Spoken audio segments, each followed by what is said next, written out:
گزارے کیسے زندگی، آؤ علماء سے پوچھ لیں، آئے جو مشکل پیش کوئی، آؤ علماء سے پوچھ لیں۔ الحمد للہ رب العالمین والصلاة والسلام على سید المرسلین اما بعد فاعوذ باللہ من الشیطان الرجیم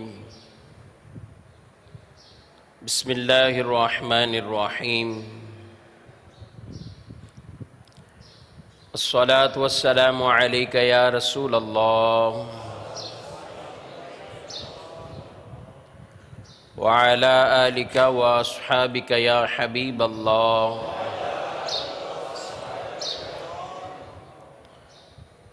الصلاة والسلام عليك يا نبي الله وعلى آلك وأصحابك يا نور الله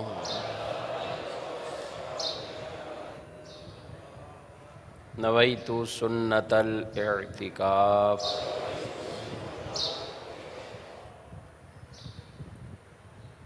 حضور اکرم رحمت عالم نور مجسم شاہ بنی آدم صلی اللہ تعالی علیہ وآلہ وسلم کا فرمان مبارک عظمت عالی شان ہے کہ جو شخص میری ذات پر ایک مرتبہ درود پاک پڑھتا ہے اللہ کریم اس پر اپنی 10 رحمتوں کا نزول فرماتا ہے۔ صلو علی الحبیب صلی اللہ تعالی علی محمد صلی اللہ علیہ وآلہ وسلم صلاۃ والسلام علیکہ یا رسول اللہ۔ الحمدللہ فرض علوم کورس کا سلسلہ ہے اور آج کا ہمارا بیان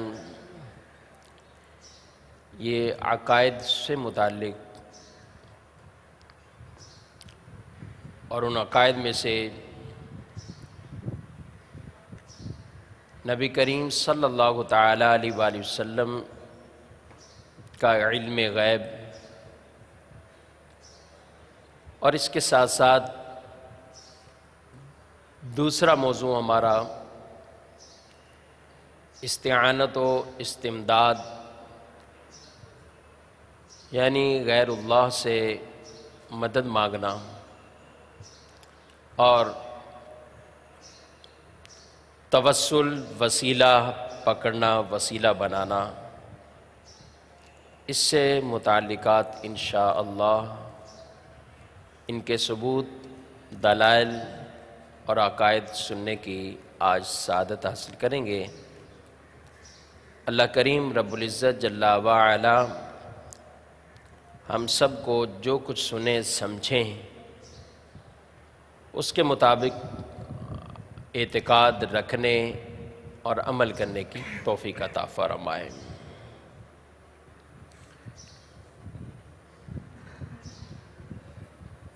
علم غیب مصطفیٰ صلی اللہ تعالی علیہ وآلہ وسلم کے بارے میں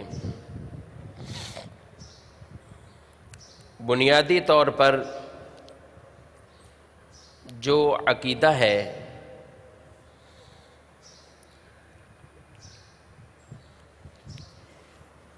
کہ اللہ تبارک و تعالی سب غیب کا علم وہ عالم بالغیب ہے اور بالذات ہے،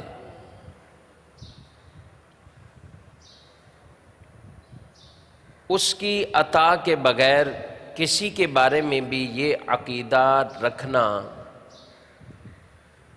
کہ وہ اللہ کی عطا کے بغیر اللہ کے بتائے بغیر ایک حرف بھی جانتا ہو، ایسا بھی کسی کے بارے میں عقیدہ رکھنا یہ اس کو دائرہ اسلام سے خارج کر دے گا، یعنی وہ کافر ہو جائے گا۔ اللہ کا علم وہ ذاتی ہے، اور جس کو بھی جو کچھ ملا ہے، عطا ہوا ہے، وہ اللہ کے دیے جانے سے، اللہ کی عطا سے یہ علم رکھتا ہے۔ رسول اکرم صلی اللہ تعالیٰ علیہ وآلہ وسلم کے بارے میں بنیادی طور پر جو عقیدہ ہے وہ یہ ہے کہ آپ صلی اللہ تعالیٰ علیہ وآلہ وسلم اللہ کی عطا سے علم غیب رکھتے ہیں، اور اللہ تبارک و تعالیٰ نے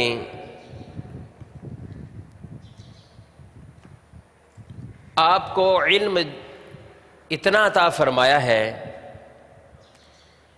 کہ ما کان و ما یکون،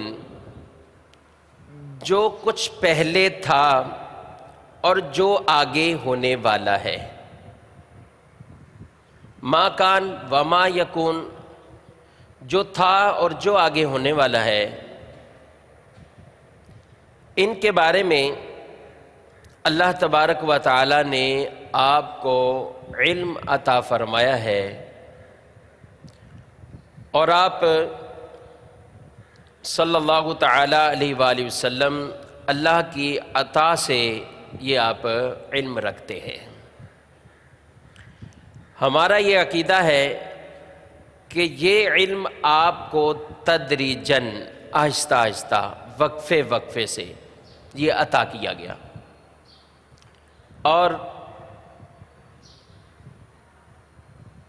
23 سال جو وقفہ ہے، جو یہ عرصہ ہے، نزول قرآن کی مدت، نزول قرآن کا وقت، 23 سال میں تدریجاً قرآن نازل ہوتا رہا،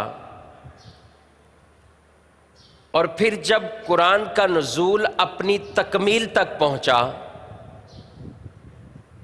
تو علم مصطفیٰ صلی اللہ علیہ وآلہ وسلم بھی تدریجاً یہ قرآن کے نزول کے ساتھ ساتھ آپ کے بھی علم میں جو ہے وہ اضافہ ہوتا رہا۔ جب 23 سال قرآن کے نزول کا جو عرصہ ہے، وقت ہے، نزول قرآن اپنی تکمیل تک پہنچا، علم مصطفیٰ اپنی تکمیل تک پہنچ گیا۔ یعنی حضور علیہ الصلوۃ والسلام کو جو علم دیا گیا وہ یہ تدریجاً دیا گیا، عطا فرمایا گیا۔ نبی کریم علیہ الصلوۃ والسلام اور دیگر انبیاء، ان کے بارے میں اگر کوئی یہ عقیدہ رکھتا ہو کہ اللہ نے انہیں کچھ بھی غیب نہیں دیا ہے، غیب دیا ہی نہیں ہے،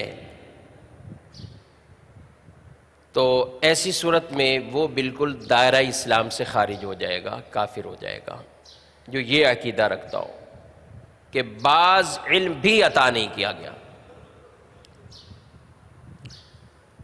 اور پھر اس کی تفصیل ہے، اعلی حضرت علیہ رحمہ نے اپنے اس رسالے میں خالص الاعتقاد کے اندر پورا اس کو بیان فرمایا ہے کہ کس تفصیل تک اس میں ضروریات دین میں سے ہے وہ یہ بات تسلیم کرنا، ماننا، عقیدہ رکھنا کہ اللہ تعالیٰ نے حضور اکرم صلی اللہ علیہ وسلم کو اور دیگر انبیاء کو اپنے بعض غیوب کا علم دیا ہے، یہ ضروریات دین میں سے ہے، یعنی ہر ایک کو اس کا عقیدہ رکھنا۔ اگر کوئی آدمی اس سے ہی منحرف ہے، یہ بھی نہیں مانتا ہے، بعض علم بھی نہیں مانتا،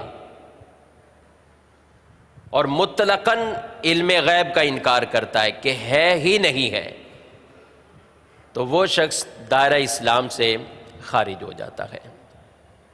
غیب کیا ہے؟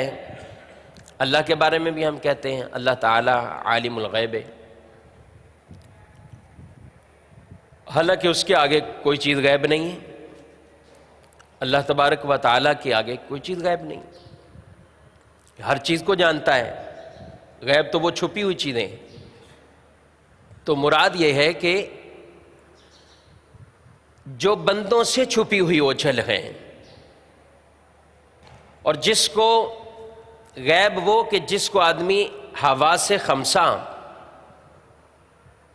آنکھ سے، کان سے، ناک سے وغیرہ، ان حواس کے ذریعے اس کو معلوم جو ہے وہ نہ کیا جا سکتا ہو۔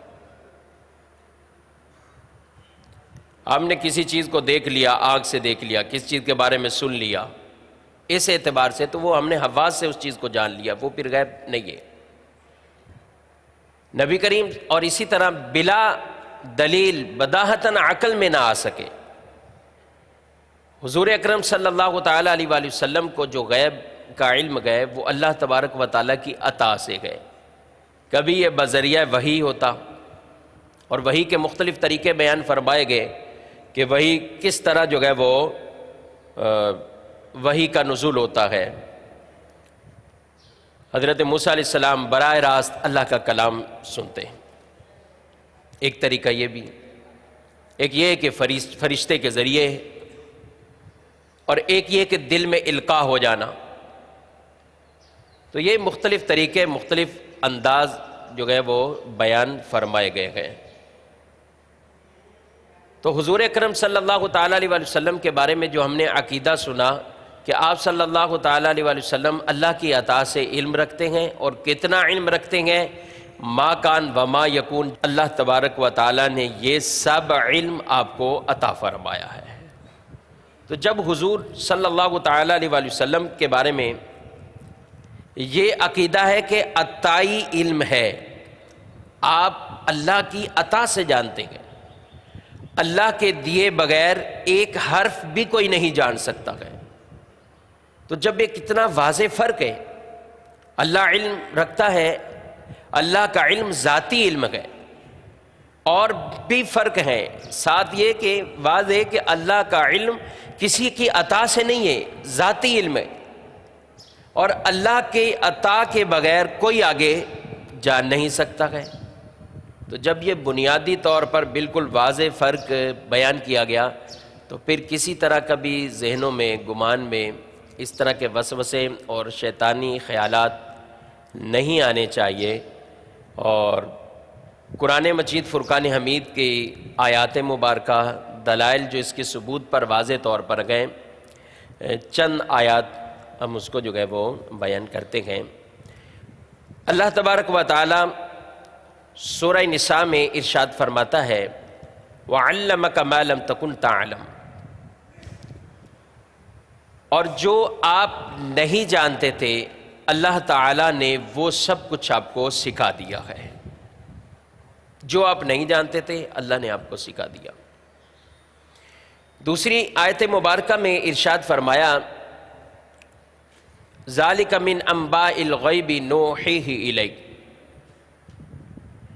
فرمایا یہ غیب کی خبریں ہیں جو ہم آپ کی طرف وحی کرتے ہیں، یہ غیب کی خبریں ہیں جو ہم آپ کی طرف وحی کرتے ہیں۔ ایک اور آیت مبارکہ میں ارشاد فرمایا وَمَا هُوَ عَلَى الْغَيْبِ بِضَنِينٍ، اور یہ نبی غیب بتانے پر بخیل نہیں ہے۔ بخیل کون ہوتا ہے؟ بخل کون کرتا ہے؟ جس کے پاس کچھ ہو اور پھر وہ آگے نہ دے اس کو، آسان فہم میں سمجھنے کے لیے۔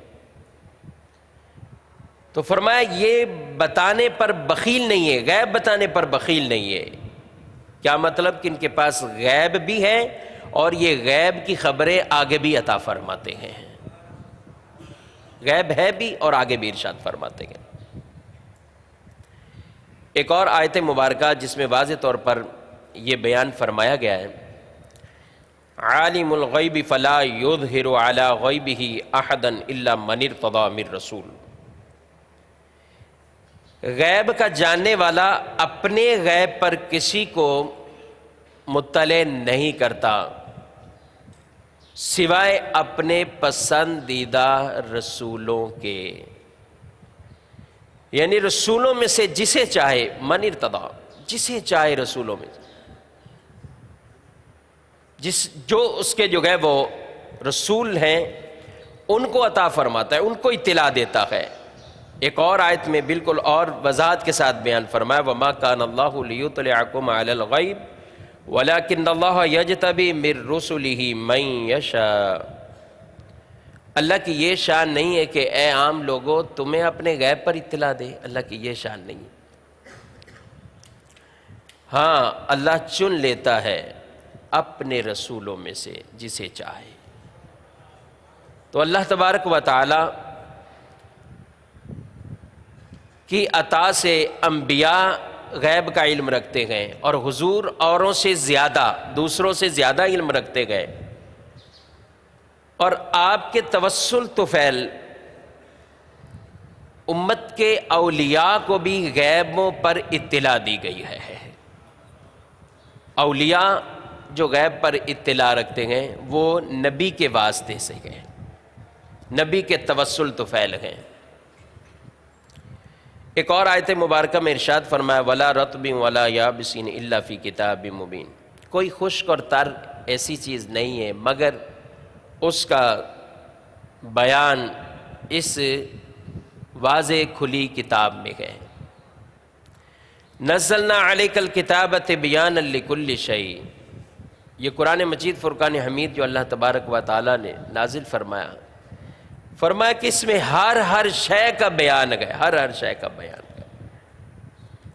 جب ہمارا یہ اعتقاد اور یہ عقیدہ ہے اور ایک مسلمہ بات ہے، اصول ہے اور واضح قرآن کی آیات مبارکہ گئے، خشک تر کچھ ایسا نہیں مگر قرآن مبین میں، ہر چیز کا بیان قرآن مجید میں۔ اور قرآن نازل کس پر ہوا ہے؟ قلب مصطفیٰ پر۔ تو جس پر کتاب نازل ہو رہی ہے، جس پر قرآن نازل ہو رہا ہے،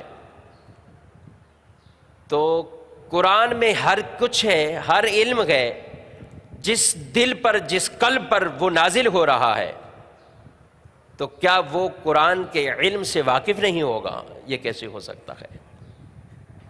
تو اس لیے قرآن مجید فرقان حمید میں دوسرے مقام پر جو ہے وہ اللہ تبارک و تعالی نے ارشاد فرمایا الرحمن علم القرآن خلق الانسان علمہ البیان۔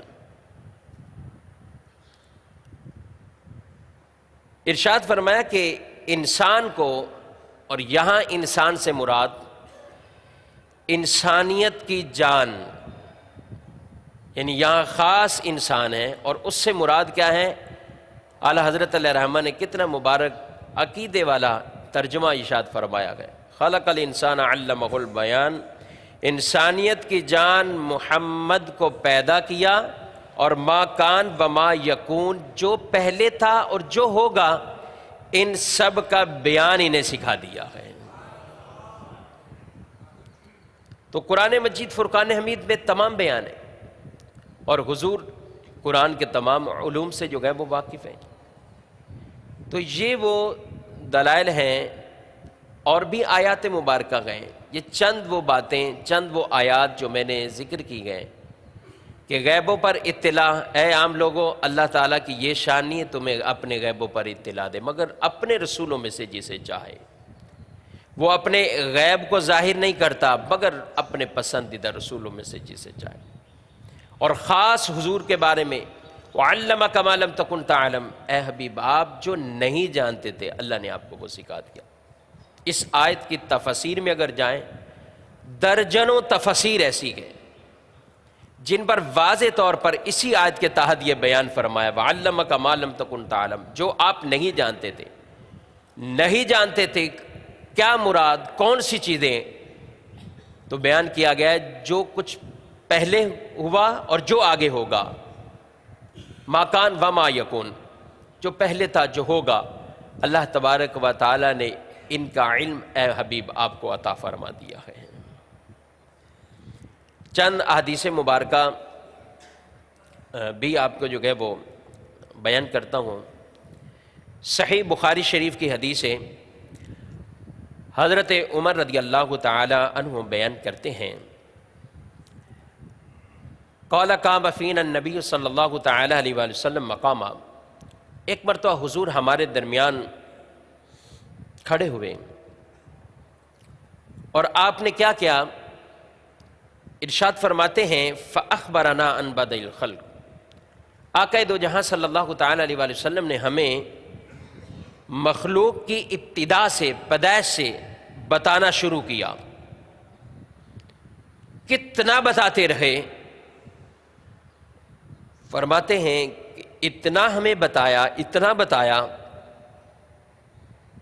حتی دخل اہل الجنت منازلہم، پیدائش سے لے کر یہاں تک بتاتے رہے کہ اہل جنت، جنتی لوگ جنت میں اپنے مقام کے اندر داخل ہو جاتے ہیں، اتنی خبر عطا فرمائی۔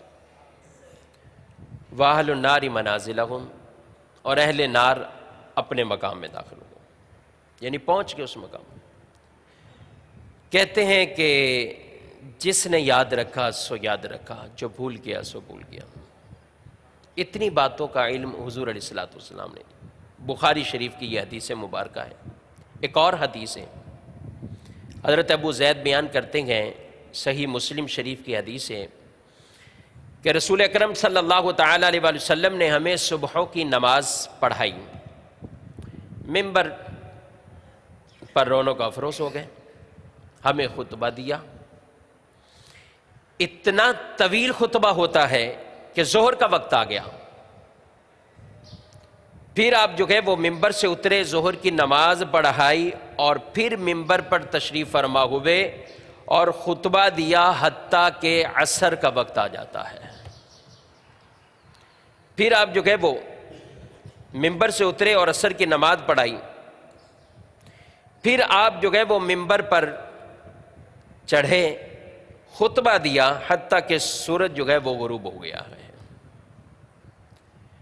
کہتے ہیں کہ آپ نے ہمیں ما کان و ما یکون، جو پہلے ہو چکا تھا اور جو بعد میں ہونے والا، ان سب کی خبریں آپ علیہ الصلوۃ والسلام نے اپنے ان طویل خطبوں میں ہمیں ارشاد فرما دی، بتا دی ہے۔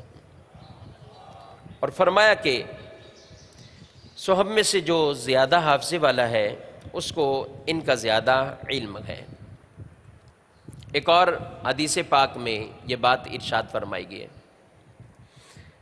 حضرت عبداللہ بن عباس رضی اللہ تعالیٰ عنہ اب بیان کرتے ہیں کہ رسول اللہ صلی اللہ تعالیٰ علیہ وآلہ وسلم نے فرمایا کہ میں نے اپنے رب عز و جل کو حسین و جمیل صورت میں دیکھا ہے، جو اس کی شایان شان ہے۔ میرے رب نے جو ہے وہ مجھ سے فرمایا، اے محمد صلی اللہ علیہ وسلم، میں نے کہا کہ حاضر ہوں یا رب۔ فرمایا ملائے اعلیٰ، فرشتے یہ کس چیز میں بحث کر رہے گئے؟ میں نے کہا کہ اے میرے رب میں نہیں جانتا۔ اللہ تبارک و تعالی نے اپنے دستے قدرت کو فرمایا کہ میرے کندھوں کے درمیان رکھا کہ میں نے اس کی ٹھنڈک کو اپنے سینے میں پا لیا ہے، اپنی شان کے لائق میں نے اس کی ٹھنڈک کو اپنے سینے میں پایا۔ تو ہوا کیا پھر؟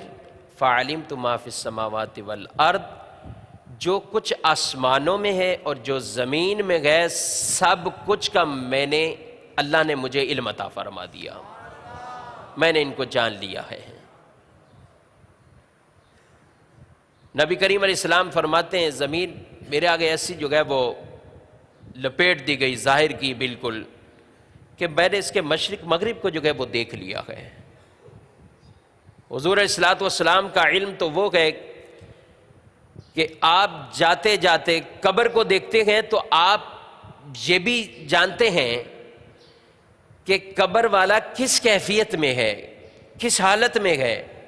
صحیح بخاری کی حدیث ہے، رسول اکرم صلی اللہ علیہ وسلم جو کہ وہ قبروں کے پاس سے گزرے تو آپ نے فرمایا کہ ان کو جو ہے وہ عذاب ہو رہا ہے، سزا ہو رہا ہے، اور کیسا عذاب ہو رہا ہے اور کس سبب سے عذاب ہو رہا ہے۔ آپ کا علم تو اتنا ہے کہ یہ بھی بتا رہے ہیں کہ ان کو عذاب ہو رہا ہے، اور یہ بھی بتا رہے ہیں کہ دنیا کے اندر کیا کرتے تھے جس کی وجہ سے آج قبر کے اندر ان کو عذاب ہو رہا ہے، یہ بھی آپ جانتے ہیں۔ تو نبی کریم علیہ الصلوۃ والسلام نے پھر ارشاد فرمایا کہ یہ کوئی ایسے بڑے معاملات نہیں تھے کہ جس سے بچنا مشکل ہوتا، ایک پیشاب کی چینٹوں سے نہیں بچتا تھا اور دوسرا چغلی کرتا تھا، اس وجہ سے یہ عذاب کے اندر مبتلا ہے۔ تو میں جو اس روایت میں بیان کرنا مقصود ہے، روایت تو اور طویل ہے آگے، کہ نبی کریم صلی اللہ تعالیٰ علیہ وآلہ وسلم قبر والے کی اس حالت کو قبر سے بھی جو ہے وہ آپ یہ جانتے ہیں، اوپر سے دیکھ کر بھی کہ اندر قبر والا جو ہے وہ کس کیفیت اور کس حالت میں ہے۔ آپ صلی اللہ تعالیٰ علیہ وآلہ وسلم، یہ بھی بخاری کی حدیث ہے، آپ احد کے پہاڑ پہ تشریف لے گئے، آپ کے ساتھ حضرت ابوبکر صدیق ہیں، عمر فاروق ہیں، عثمان غنی ہیں رضی اللہ تعالی عنہم۔ آپ ان کو جو، اور وہ احد کا پہاڑ ہلنے لگتا ہے، جھومنے لگ جاتا ہے، حضور کے قدم لگے ہیں تو حرکت میں آتا ہے۔ نبی کریم علیہ الصلوۃ والسلام نے ٹھوکر ماری اور فرمایا کہ ساکن ہو جا، رک جا، جانتا نہیں ہے کہ تجھ پر ایک نبی، ایک صدیق اور 2 شہید تمہارے اوپر چل رہے ہیں۔ بشارت دی ان کو، بتا دیا ہے ان کو کب شہادتیں ہو رہی حضرت عمر فاروق رضی اللہ تعالیٰ عنہ کی، کب شہادت ہو رہی حضرت عثمان غنی رضی اللہ تعالیٰ عنہ کو۔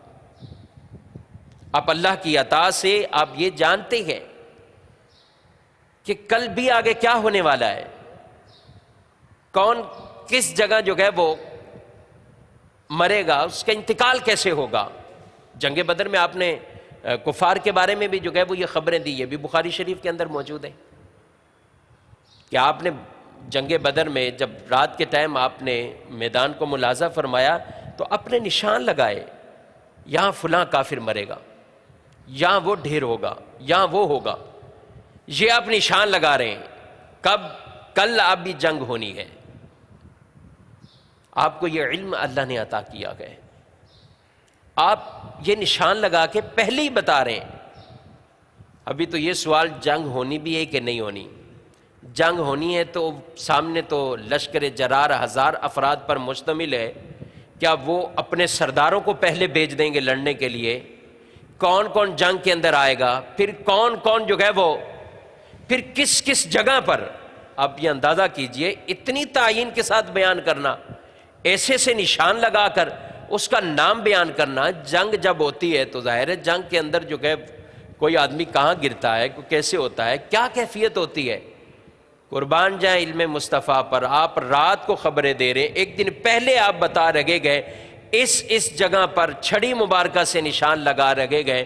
صبح صحابہ کہتے ہیں کہ جب جنگ کا معاملہ شروع ہوا تو حضور اکرم صلی اللہ تعالیٰ علیہ وآلہ وسلم نے جس کافر کے بارے میں جو نشانی لگائی تھی، جس جگہ کا بتایا تھا، ہم نے دیکھا کہ وہ اسی جگہ پہ ہلاک ہوا پڑا ہے۔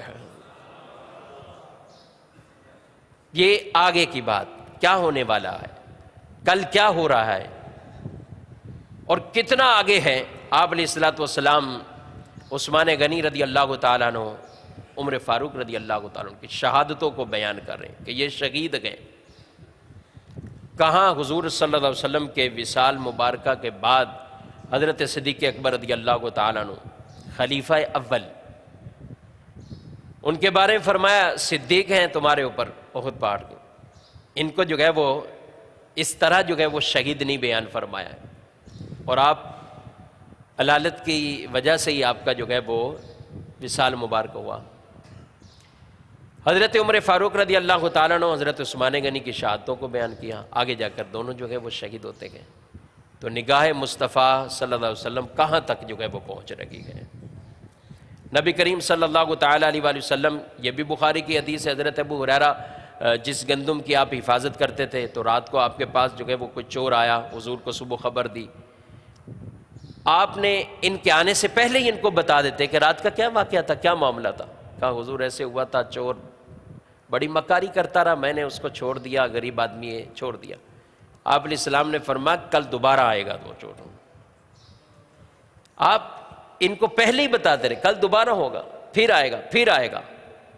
یہ خبر بھی آپ پہلے ہی عطا فرما رکھے گئے. تو کتنی خبریں ایسی ہیں، کتنی خبریں ایسی ہیں. نبی کریم علیہ الصلوۃ والسلام نے غزوہ خیبر میں ارشاد فرمایا کل جھنڈا اس کے ہاتھ میں دوں گا، اور وہ اللہ رسول سے جو ہے وہ محبت رکھتا ہے، اللہ رسول اس سے محبت کرتے ہیں، اور وہ اس کے ہاتھ میں فتح ہے، اور اللہ فتح عطا فرمائے گا. کن کو ہے؟ حضرت علی شیر خدا رضی اللہ تعالیٰ عنہ عطا فرمایا.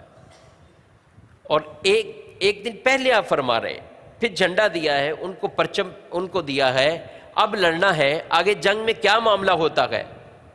نبی کریم صلی اللہ تعالیٰ علیہ وسلم نے اس کی بھی بشارت پہلے عطا فرما دی ہے. نبی کریم علیہ الصلوۃ والسلام کی حدیث ہے، یہ بھی بخاری شریف کی حدیث ہے، کتاب الصلاۃ میں موجود ہے. آپ علیہ الصلوۃ والسلام ارشاد فرماتے ہیں کہ میں اپنے پیٹھ پیچھے سے، کمر سے بھی، پشت سے بھی ویسے ہی دیکھا کرتا ہوں جیسے سامنے سے مجھے نظر آتا ہے. تو حضور کا علم، آپ کی نگاہ نبوت یہ کتنی ہے. اور نبی کریم صلی اللہ تعالیٰ علیہ وسلم کے انہی علم کے بارے میں ہی کتنی حدیثیں، اگر بخاری شریف کو ہی لے لیں. ایک اور حدیث بخاری میں سورہ گہن کی نماز آپ نے جو ہے وہ پڑھنے کے بعد اللہ کی حمد و ثنا کی تفصیل سے حدیث ہے.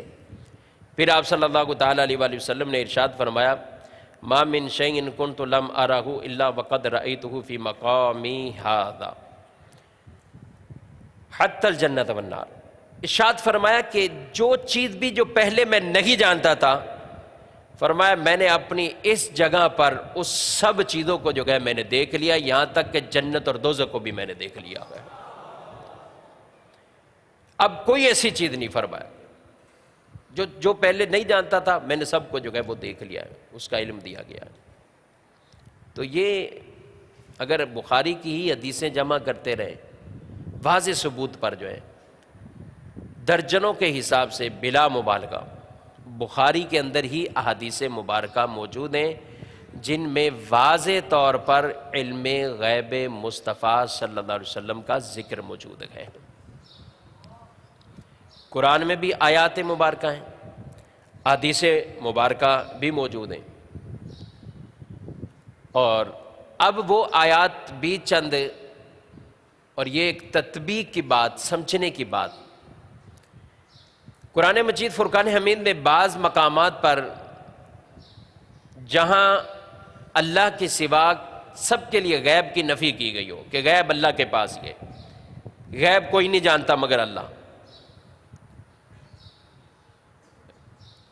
تو ان آیات مبارکہ کو بعض اوقات پڑھنے میں،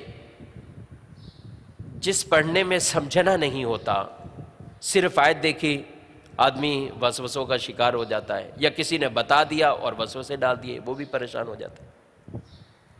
تو قرآن مجید فرقان حمید کی تمام آیات مبارکہ، بعض اب وہ دیکھیں کہ جن میں علم غیب ثابت ہو رہا ہے، اور بعد وہ کہ جن کے اندر نفی کی جا رہی ہے.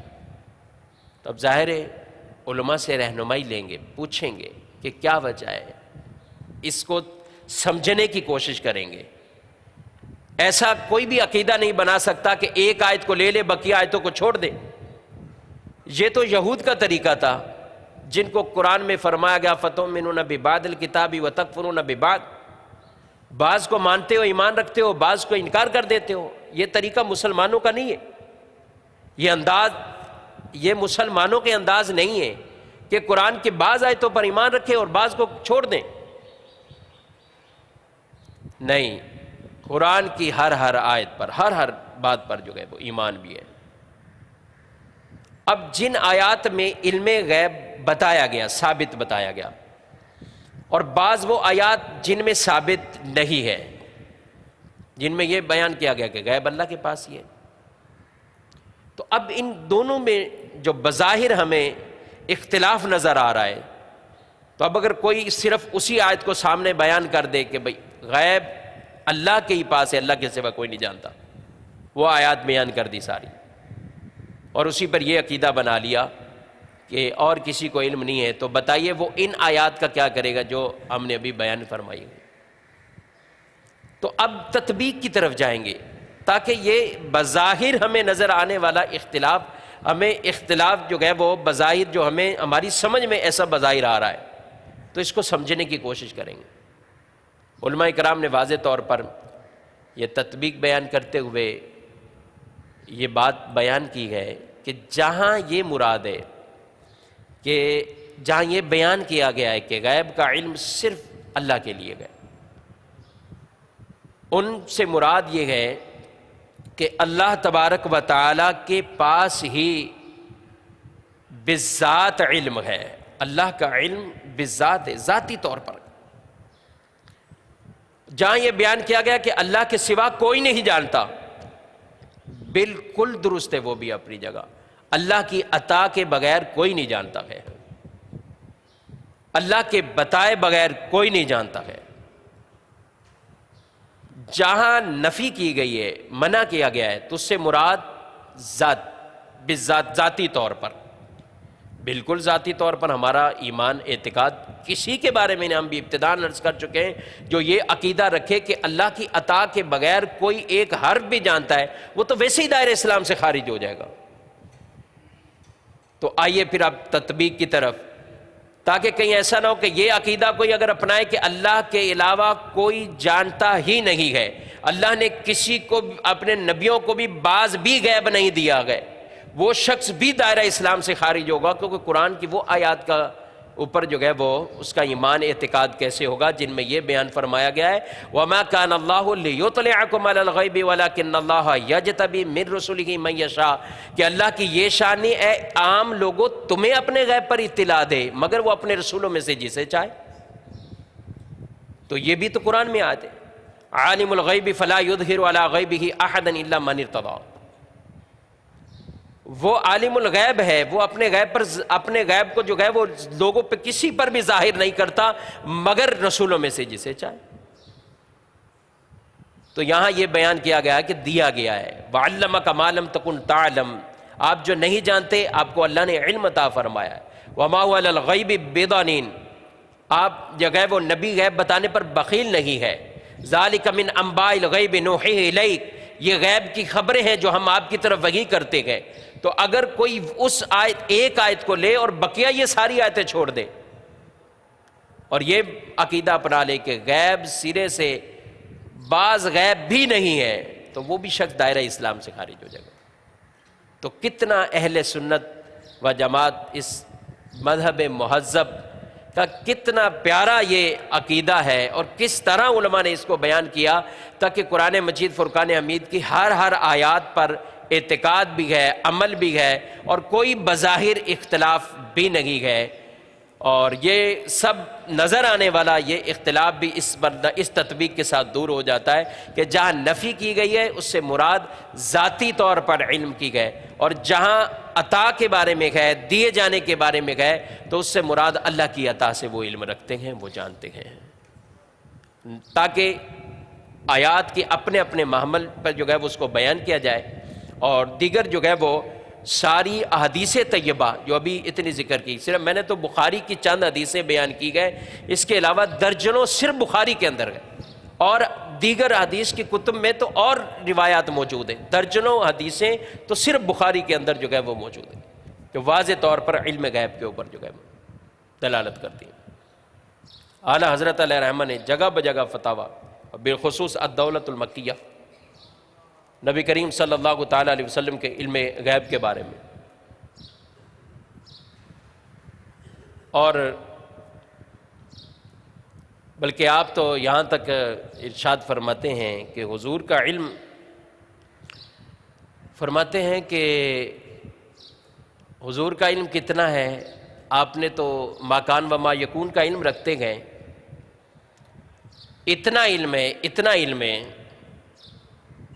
کہ اس شعر کے اندر آپ نے ایک بات بیان فرمائی، اور کوئی غیب کیا تم سے نہا ہو بھلا جب نہ خدا ہی چھپا تم پہ کروڑوں درود۔ میرے آقا صلی اللہ تعالیٰ علیہ وسلم کی یہ خاصیت ہے، خصوصیت ہے کہ آپ نے جاگتے ہوئے بیداری کے عالم میں اپنے سر کی آنکھوں سے اللہ کا دیدار کیا ہے۔ یہ خصوصیت خاصہ مصطفیٰ ہے، بیداری میں کسی کے لیے یہ نہیں۔ آپ فرماتے ہیں اور کوئی غیب کیا تم سے نیہا ہو بلا، جب نہ خدا ہی چھپا تم پہ کروڑوں درود، یعنی آپ نے خدا کا بھی دیدار کیا ہے۔ اور بعض روایات بھی ایسی ہیں، یہ تو ہم نے قرآن کے حوالے سنا، بعض روایات ایسی ہیں جن کے بارے میں کہ وہ واقعہ سنا دیا، کبھی یہ واقعہ سنا دیا، کبھی کوئی اور حکایت روایت بیان کر دی کہ فلاں مقام پر آپ صلی اللہ علیہ وسلم نے یہ کہا تھا کہ میں اس بارے میں نہیں جانتا، فلاں مقام پہ آپ نے خبر نہیں دی تھی۔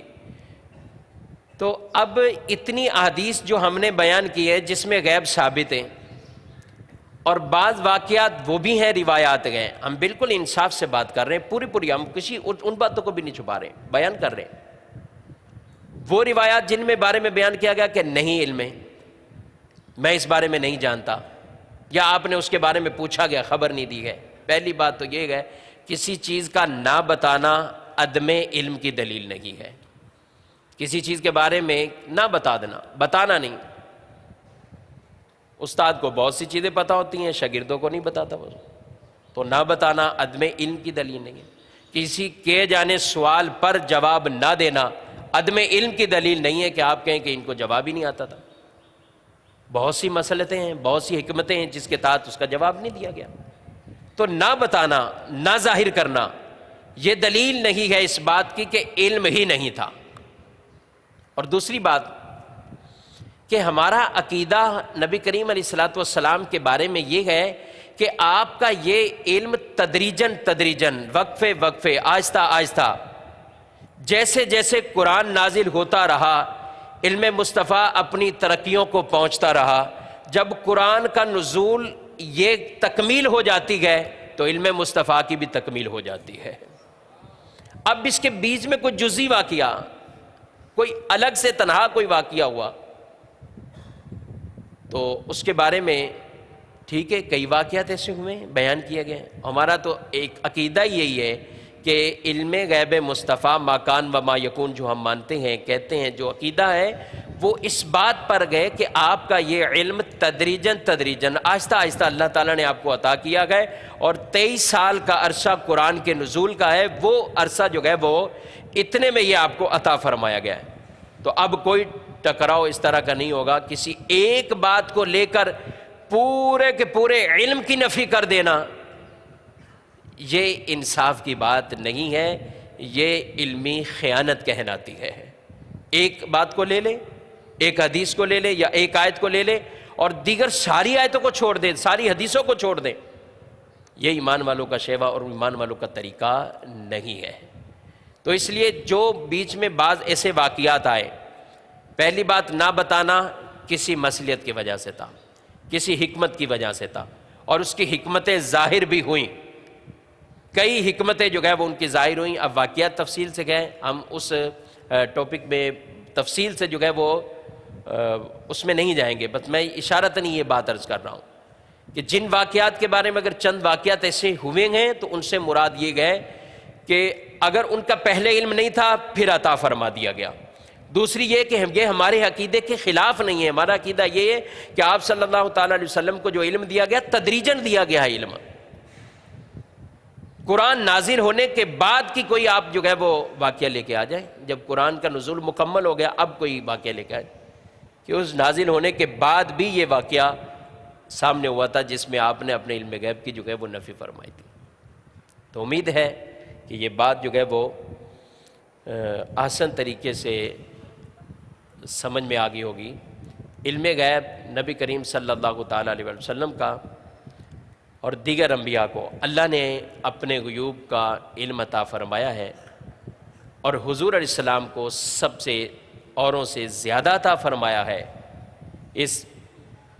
اور حضور علیہ السلام کے پھر توسل طفیل آگے امت کے اولیاء کو بھی غیوب کا، غیبوں کا علم عطا فرمایا گیا ہے، اللہ کریم ہمیں انہی عقائد اعتقاد پر استقامت عطا فرمائے، ہر طرح کے شیطانی خیالات سے، وسوسوں سے، بد مذہبوں سے اور بد مذہبوں کی صحبت سے ہم سب کو بچائے رکھے، ہمارے ایمان کی حفاظت فرمائے، اور جو کچھ سنا اس پر عمل کی توفیق عطا فرمائے۔ صلو علی الحبیب صلی اللہ تعالی علی محمد صلی اللہ علیہ وآلہ وسلم۔ ہمارا مدنی مقصد کیا ہے؟ مجھے اپنے اور ساری دنیا کے لوگوں کی اصلاح کی کوشش کرنی ہے انشاءاللہ عز و جل۔ آج کے ہمارے بیان کا دوسرا حصہ، اس کا موضوع ہے غیر اللہ سے مدد طلب کرنا، استعانت، استمداد۔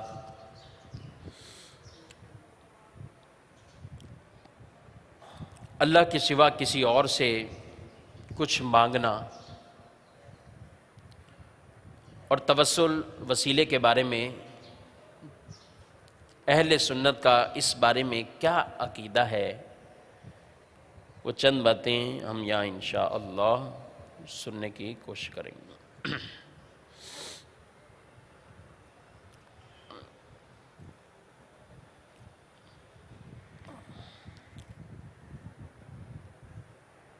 بنیادی طور پر یہ بات ہے، یہ عقیدہ ہے کہ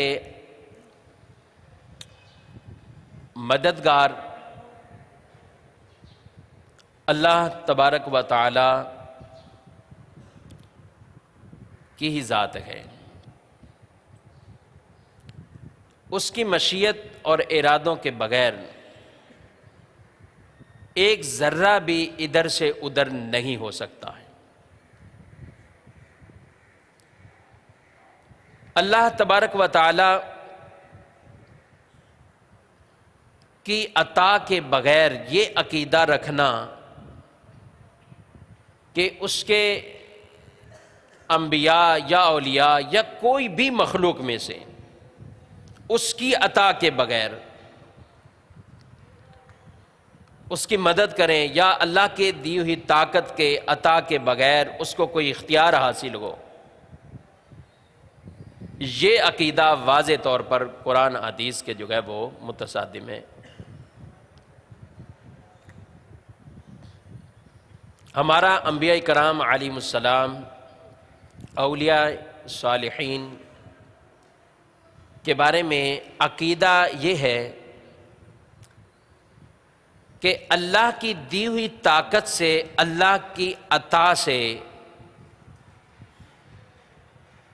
انبیاء کرام علیہ السلام یہ مدد کرتے ہیں، اولیاء صالحین یہ بھی مدد کو پہنچتے ہیں، فرشتے یہ بھی مدد کرتے ہیں۔ فرق بالکل واضح ہے، اللہ حقیقی مددگار ہے، حقیقی کارساز ہے۔ رب نہ چاہے تو کچھ نہیں ہوگا، ایک ذرہ، بڑے کام تو بڑے کام، ایک ذرے کے بارے میں بھی ہمارا عقیدہ نہیں ہے کہ ایک ذرہ بھی اللہ کے حکم کے بغیر، اللہ کی دی ہوئی طاقت کے بغیر کوئی بھی ادھر سے ادھر کر سکے، ایسا نہیں ہے، اس کے دیے ہوئے اختیار کے بغیر۔ اللہ تعالیٰ کی دی ہوئی طاقت سے، دی ہوئی عطا کردہ طاقتوں سے، اختیارات سے اس کے بندے انبیاء کرام علیہ السلام، اس کے بندے اولیاء صالحین یہ مدد کرتے ہیں، مدد کو پہنچتے ہیں اللہ کی عطا سے، اور اللہ کی ہی عطا سے فرشتے بھی مدد کرتے ہیں۔ غیر اللہ، جو اللہ کے علاوہ جو کچھ بھی ہے، اگر کوئی یہ عقیدہ رکھے کہ استعانت، مدد اللہ کے بغیر ہو ہی نہیں سکتی، کوئی کرتا ہی نہیں ہے،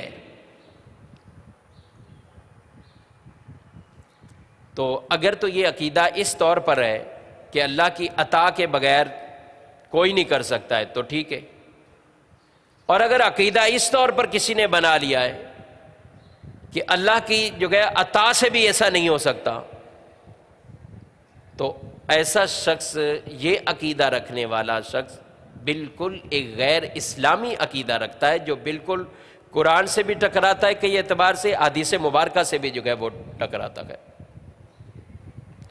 مدد کسی کی کرنا، غیر اللہ یعنی اللہ کے علاوہ کسی اور کا مدد کرنا، اللہ کے علاوہ کسی اور سے کچھ مانگنا، یہ اگر نظریہ رکھ کر مانگا جائے کہ یہ جو بھی دیں گے مجھے اللہ کی دی ہوئی عطا سے دیں گے، یہ جو بھی مجھے عطا فرمائیں گے اللہ کی دی ہوئی طاقت، اللہ کے دیے ہوئے اختیارات، ان سے مجھے عطا فرمائیں گے، تو جب ایک واضح فرق ہے، اللہ کی سب کچھ جو ہے وہ بذات ہے، ذاتی طور پر ہے، وہ کسی کا محتاج نہیں ہے، ساری مخلوق اس کی محتاج ہے، اولیاء بھی اس کے محتاج، انبیاء بھی اس کے محتاج، اس کے ارادوں مشیت کے بغیر، اس کی دی ہوئی طاقتوں کے بغیر، اس کے دی ہوئی دیے ہوئے اختیارات کے بغیر کوئی نبی بھی کچھ نہیں کر سکتے اور ولی بھی کچھ نہیں کر سکتے۔ لیکن ہمارا یہ عقیدہ ہے کہ اللہ تعالیٰ نے اپنے نبیوں کو بھی یہ اختیارات عطا فرمائے ہیں، اپنے ولیوں کو بھی اختیارات عطا فرمائے، فرشتوں کو بھی یہ طاقتیں اور اختیارات عطا فرمائے گئے۔ تو جب یہ اتنا بنیادی اور واضح فرق ہوا تو پھر اس کو کیسے شرک کے زمرے میں ڈال دیں کہ بھئی یہ شرک ہو جاتا ہے یہاں پہ، جب فرق ہی بالکل واضح ہے۔ اللہ تبارک و تعالیٰ جو ہے وہ اپنی ذات و صفات میں لا شریک ہے، کوئی شریک نہیں اس کا، وہ بذات ہے، اس کو کسی نے دیا نہیں ہے، بذات ہے۔ اور آگے جن کے بارے میں ہم رکھ رہے ہیں عقیدہ، انبیاء کے بارے میں اور اولیاء صالحین کے بارے میں، وہ اللہ کی عطا سے گئے۔ تو یہ عقیدہ رکھنا کہ کسی کو کسی سے مانگنا اس نظریے کے تحت کہ یہ اللہ کی عطا سے، اللہ کی قدرت کے مظہر یہ بنے ہوئے ہوتے ہیں، اللہ کی عطا سے ہماری یہ مشکل حل کریں گے، اللہ کی عطا سے ہی ہماری مدد کریں گے، تو بالکل یہ عقیدہ رکھنا درست ہے۔ اور اس کے قرآن مجید فرقان حمید میں جگہ جگہ آپ کو آیات مبارکہ ایسی ملیں گی۔ حضرت عیسیٰ علیہ السلام آپ کیا فرماتے ہیں؟ قال عیسیٰ ابن مریم للحواریین من انصاری الی اللہ قال الحواریون نحن انصار اللہ۔ عیسیٰ بن مریم نے اپنے حواریوں سے کہا کہ کون ہے اللہ کی طرف جو ہے وہ میری مدد، کون جو ہے وہ کریں گے اس دین کے لیے، کون میری مدد کریں گے؟ تو یہ آپ مدد کے لیے پکار رہے ہیں ان کو۔ کیا کہا انہوں نے؟ حواری بولے کہ دین خدا کے ہم مددگار بنیں گے، ہم بنیں گے مددگار۔ تو ابھی کسی کو کسی بھی مدد کے لیے پکارنا، اگر یہ شرک ہو، یہ ممانت والی بات ہو، تو کیا عیسیٰ علیہ السلام اس طریقے سے قرآن اس کو بیان فرما رہا ہے، وہ پکاریں گے کیا؟ لوگوں سے یہ کہیں گے کہ دین کے لیے مدد کرو میری؟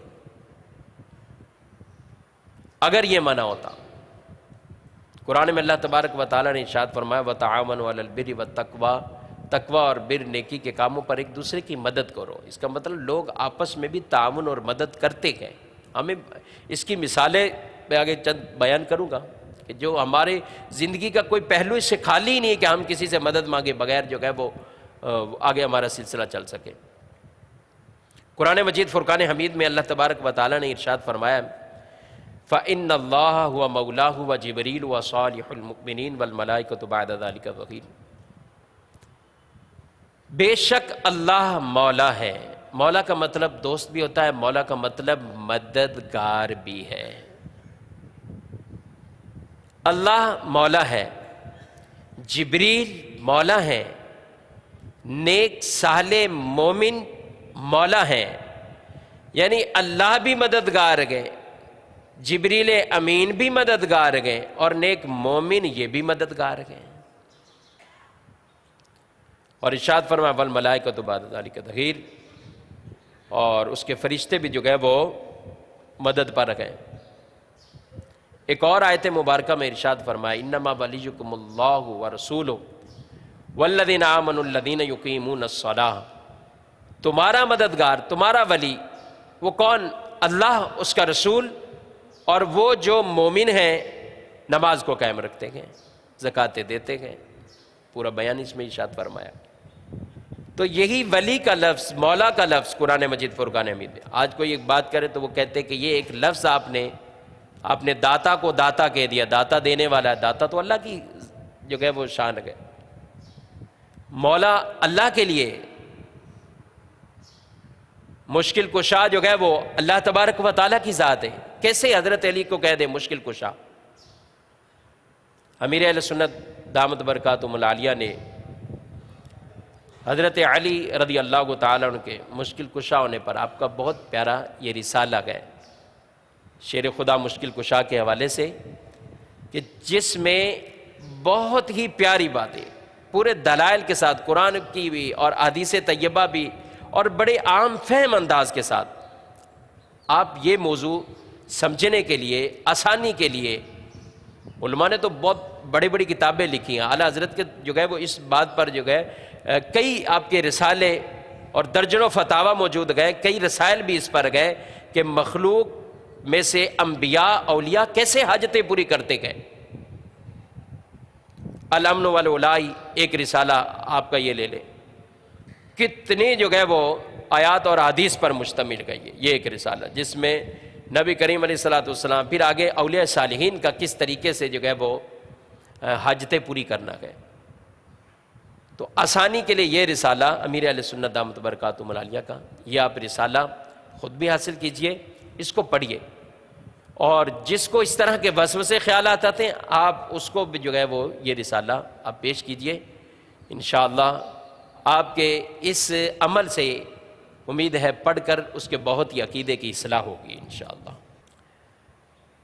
تو یہ بیان یہ میں عرض کر رہا تھا کہ کہنا کہ داتا اللہ کی ذات مبارکہ ہے، دینے والا ہے، مشکل کشا اللہ کی ذات ہے، تو جو لفظ اللہ کے لیے وہ کیا دوسرے مخلوق میں سے کسی کو بول دیں؟ تو بہت سے الفاظ ایسے ہیں، رؤوف اللہ ہے، قرآن مجید فرقان حمید میں حضور اکرم کو بھی رؤوف فرمایا گیا ہے، رحیم اللہ تبارک و تعالیٰ کے لیے بیان فرمایا، قرآن مجید میں رحیم بھی حضور اکرم صلی اللہ علیہ وسلم کے لیے بیان فرمایا۔ لَقَدْ جَاءَكُمْ رَسُولٌ مِّنْ أَنفُسِكُمْ عَزِيزٌ عَلَيْهِ مَا عَنِتُّمْ حَرِيصٌ عَلَيْكُمْ بِالْمُؤْمِنِينَ رَءُوفٌ الرحیم، رؤوف بھی بیان فرمایا، رحیم بھی بیان فرمایا۔ تو مشکل کشا کہنا، داتا کہنا، کسی کو عطا کرنے والا کہنا، تو یہ اس میں وہی بنیادی فرق عقیدے کے طور پر، اگر کہیں کہ لفظ ہی استعمال نہیں ہو سکتا تو قرآن مجید فرقان حمید میں یہ آیت مبارکہ واضح بیان فرما رہی، فَإِنَّ اللَّهَ هُوَ مَوْلَاهُ وَجِبْرِيلُ، اللہ مولا ہے، جبریل مولا ہے، نیک مومن یہ بھی مولا ہیں۔ تو لفظ تو ایک ہی استعمال ہو رہا ہے، بیان فرمایا جا رہا ہے، وہ بھی مددگار یہ بھی مددگار، فرق یہی کرنا ہوگا۔